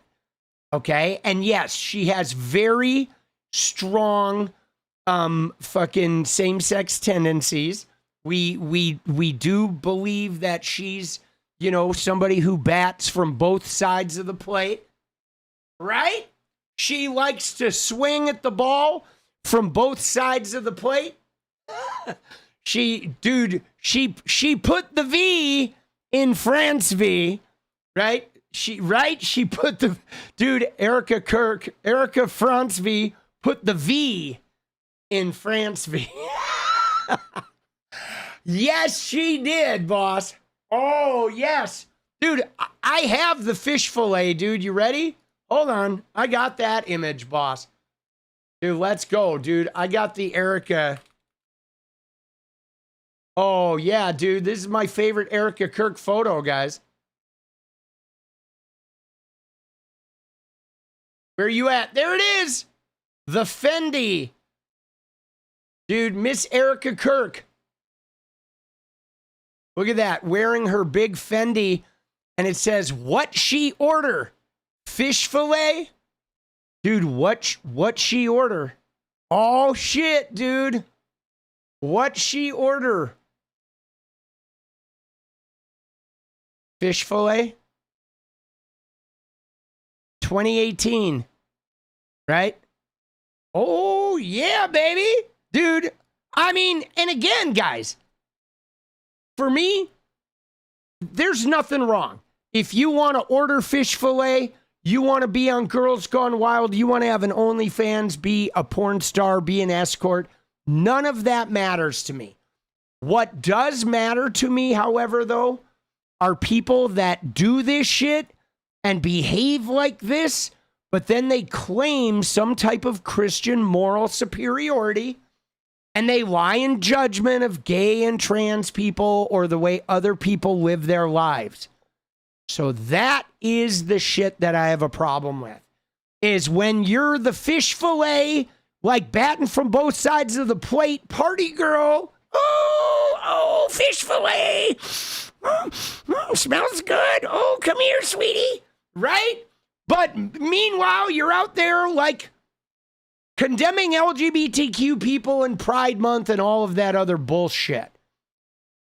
Like, I don't have a problem with any behavior or lifestyle at all, but I do have a problem with people being hedonists and then walking around accusing everyone else of being morally, like, bad. Okay? And yes, every single one of them are people who ostracize human beings for living the way that they live. They are fucking degenerates, sexual freaks, that fucking swing every which way but loose, and they engage in extramarital adulterous affairs constantly with every gender and sex, and then they hate themselves for it, and they go and attack everybody else who lives a normal life. And I mean, guys, I've lived a hedonist lifestyle. I love it. I love hedonism. Fully believe in it. But I'm not going to run around and judge anybody's morality, you know? And they do. And so that's crazy. But that's the latest addition in the 𝗙𝗏𝗏 files, is her appearing to make up lies about her very famous fucking, you know, basketball coach. Right? You know what I'm saying? It's fucking crazy.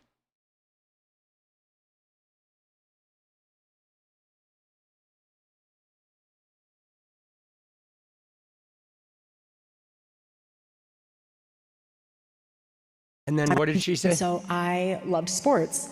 And my mom, I was swimming all the time. I was always super active. And since my mom worked, I was always at the Boys and Girls Club. Always. And I was the last kid to get picked up from the Boys and Girls Club every single day. And the poor counselor, or whatever you want to call him, that had to stand with me waiting for my mom to pick me up every day. I loved sports. I loved basketball. Dude, but like, think about that.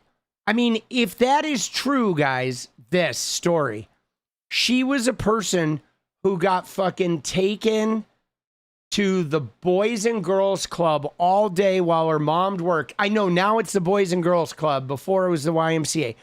But, right? But, like, she was waiting there until her mom arrived late every time. Always the last person picked up. Like, she was that kid that fucking was like, oh, shit, dude, Erika's mom. Like, dude, in Berkeley, yeah, he went from Arizona to Ohio to fucking teach. Dude, sorry, buddy. We appreciate you being here and welcome, but if you're just going to spam shit, like, free Palestine, y'all, but I think that might be a bot. Hi, I'm from Palestine, and I'm just going to spam flags. And sorry, bot behavior. If I made a mistake, you can come to Discord. We'll get you unbanned. But dude, isn't that wild? She was like, she was the fucking, the camp counselor kid. So much. It was such a good escape for me as a child. And I remember my hair from swimming was so ratted because I have very coarse hair and my mom hated combing my hair. And so her solution was a bowl cut. Oh boy. Straight across. Traumatizing. To this point, my hairdresser knows. Dude, she still has the worst hairdresser on the planet. When we get a trim, it is literally like a fraction of my hair. The part is that all of them were different subject matters. So it wasn't just English, and it wasn't just math. It was each different season was a different teacher. For middle school, it was our history teacher. He was amazing. In high school, it was our theology teacher and my math teacher. In college, it was our economics teacher of all people, because that was really not my favorite class, to be honest with you. But he was the most... Dude, she's so weird. He was so good about... Dude, she's so weird. What is she even talking about? Okay? She's just so fucking strange. So yeah, I think somebody needs to get on the Charles Barkley thing and figure that out, right? Because she be tripping. What does this one say? Expose the widow, the widow, the widow. Oh shit, somebody AI Dana Loesch. Yeah, dude, she's just lying and shit, right? She is just running around like whatever, spinning yarns. You know, her mom was a workaholic, okay? Her dad was a mystery guy that maybe was involved in intelligence or something, but her mom was a workaholic. Her dad, they separated, and they both had their own, like, government contracted drone companies. So she's led a weird life, you know? Dude, yeah, her kids are so screwed. Like, think about think about her kids. I mean, guys, sorry, I'm having fucking nasal hair issues or something. But think about this. Think about her kids who, instead of her grieving and dealing with her kids, Erika is out there just flitting around, throwing merch and smiling and doing interviews and doing pyrotechnics and wearing the glitter suit, etc. And her kids are going to one day grow up and they're going to see this like constant stream of like excited behavior after they see videos of their dad being murdered. And like, dude, I feel like that's going to be a real mental problem for them.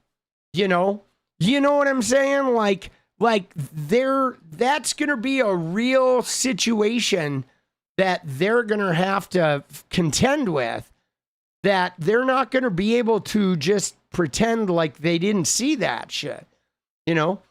And I mean, you have people fucking,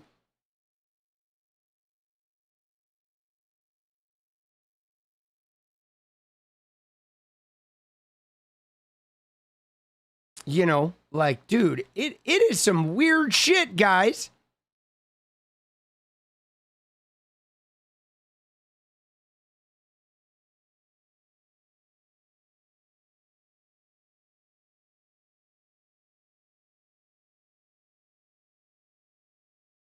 Dude, Erika Kirk, does it say the universe only trades up? Dude, only trades up. She's definitely trading up, guys. She's trading up to like the big bucks. Those big Benjamin Netanyahu dollars. All right. But we'll cover plenty more of her own, dude. Oh, that's brutal. Dude, we're going to cover plenty more of her. But right now, we're going to fucking dance, boss. Okay? We going dance. It's dance party time. Dude, where's the one, the Tim Dillon one? We'll watch that later. Dude, yeah, no, the straw. Dude, she is crazy. You want that hat, dude? TPUSA 2.0. So I see a lot of TPUSA stuff I see a lot of that stuff on Instagram. And it is crazy, guys. If you look at the Instagram comments under TPUSA shit, like a lot of hardcore TPUSA people are furious at the new incarnation. They are so mad because it's completely different than what Charlie had made it, but they're doing it from Charlie's empty chair and with Charlie in the background on the TV set and shit. And so people are freaking out because they're like, whoa, you know what I mean? It's like seeing the Rolling Stones and then a couple shows into the tour, there's like a different Mick Jagger up there and everyone's acting like it's still Mick Jagger. You're like, what the fuck is going on, bro? Not cool. All right, you ready? Let's get it. Let's get after it, boss.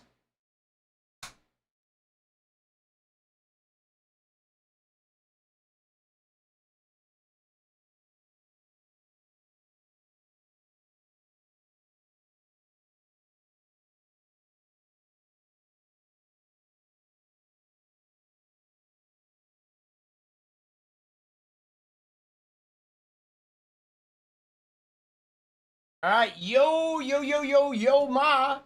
Yo, ma.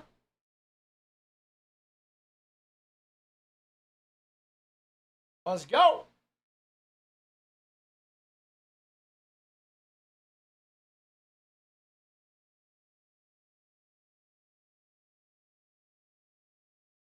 Check. By the way, I did see the Rolling Stones last year. All right, I did. I saw the Rolling Stones last year. And it was their last tour, and it's a good thing it was their last tour because Keith was definitely too old, right? You could see he was too old Dude, Keith, and everybody knew he was too old, but he was out there like giving it one last go. But a lot of times he was like, he was just too fucking old, bro. He was like slow. But I mean, considering the life he's lived, huge, right? Guy's banging.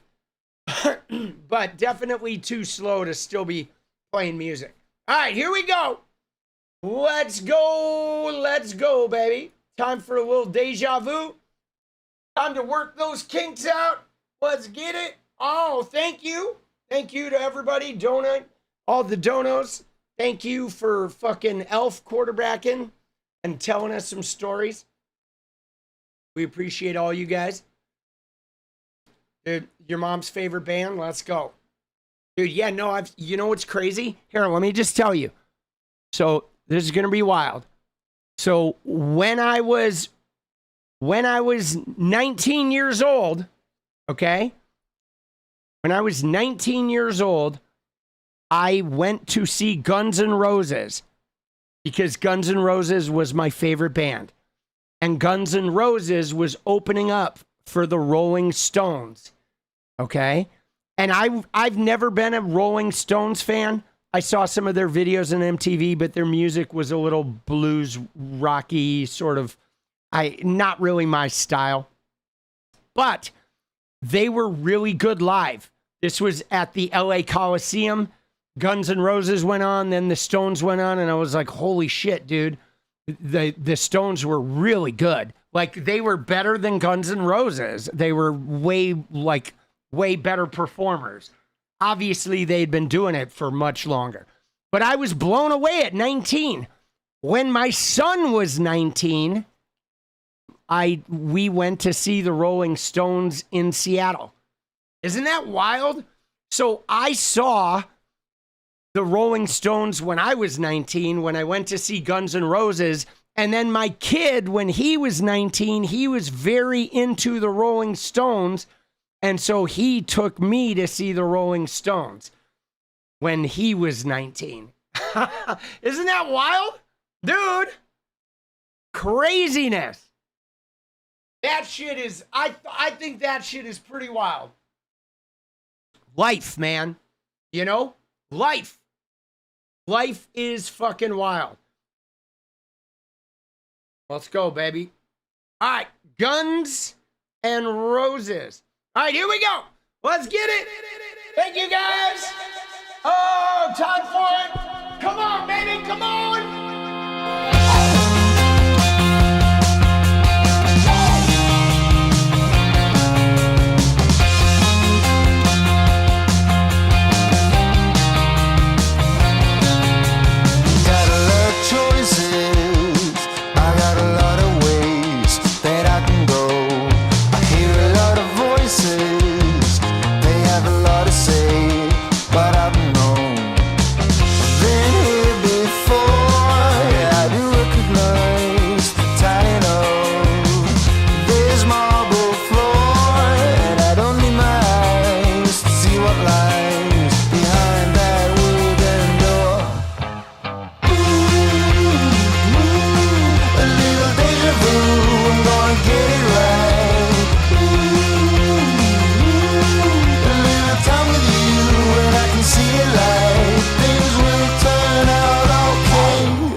caution that I will make it out somehow.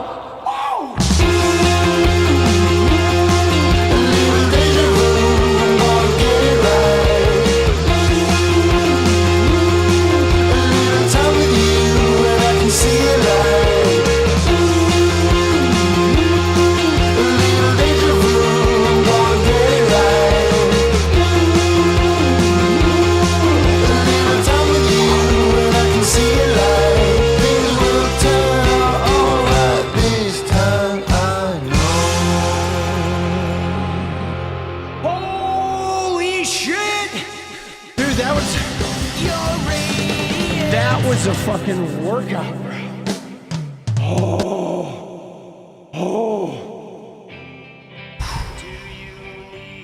Dude, I'm like so out of breath. Imagine the world burning down around us, too busy dancing.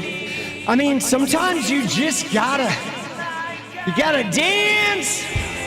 Don't forget, tomorrow is Saturday, which means Fortnite over on the Twitch at 3:30 p.m., give or take. And stay positive if you can. If you get bummed out, it's totally understandable. But take care of your head.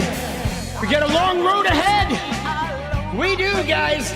Something tells me as we get closer to the election, it's gonna get crazier and fucking crazier, guys. Because Trump does not want to lose this election. Rather be in hell than regret. Do you need anything like I need you? It's over. Oh, do you need anything like I need you? You know I do, man. You know I do. All right, guys, I will see you tomorrow. Thank you for everything. Thank you for being here so I don't have to go through this bullshit alone. And I will see you tomorrow. In the meantime, stay radiant. Good night.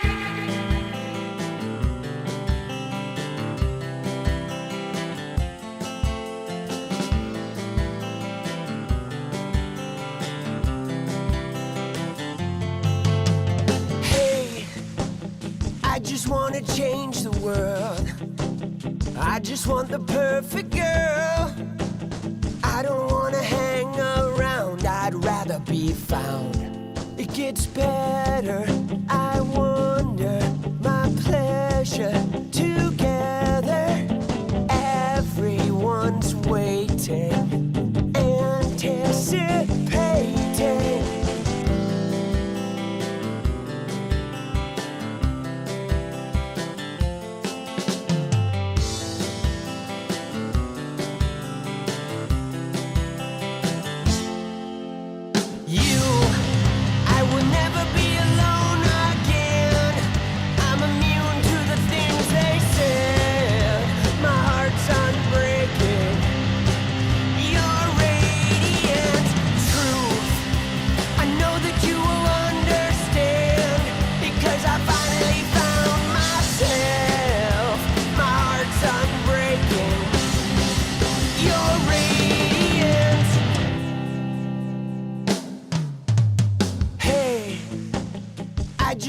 Change the world, but I'm not gonna wait my turn.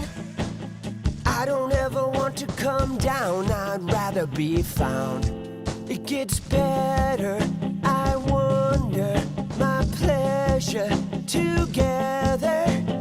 Everyone's waiting, anticipating.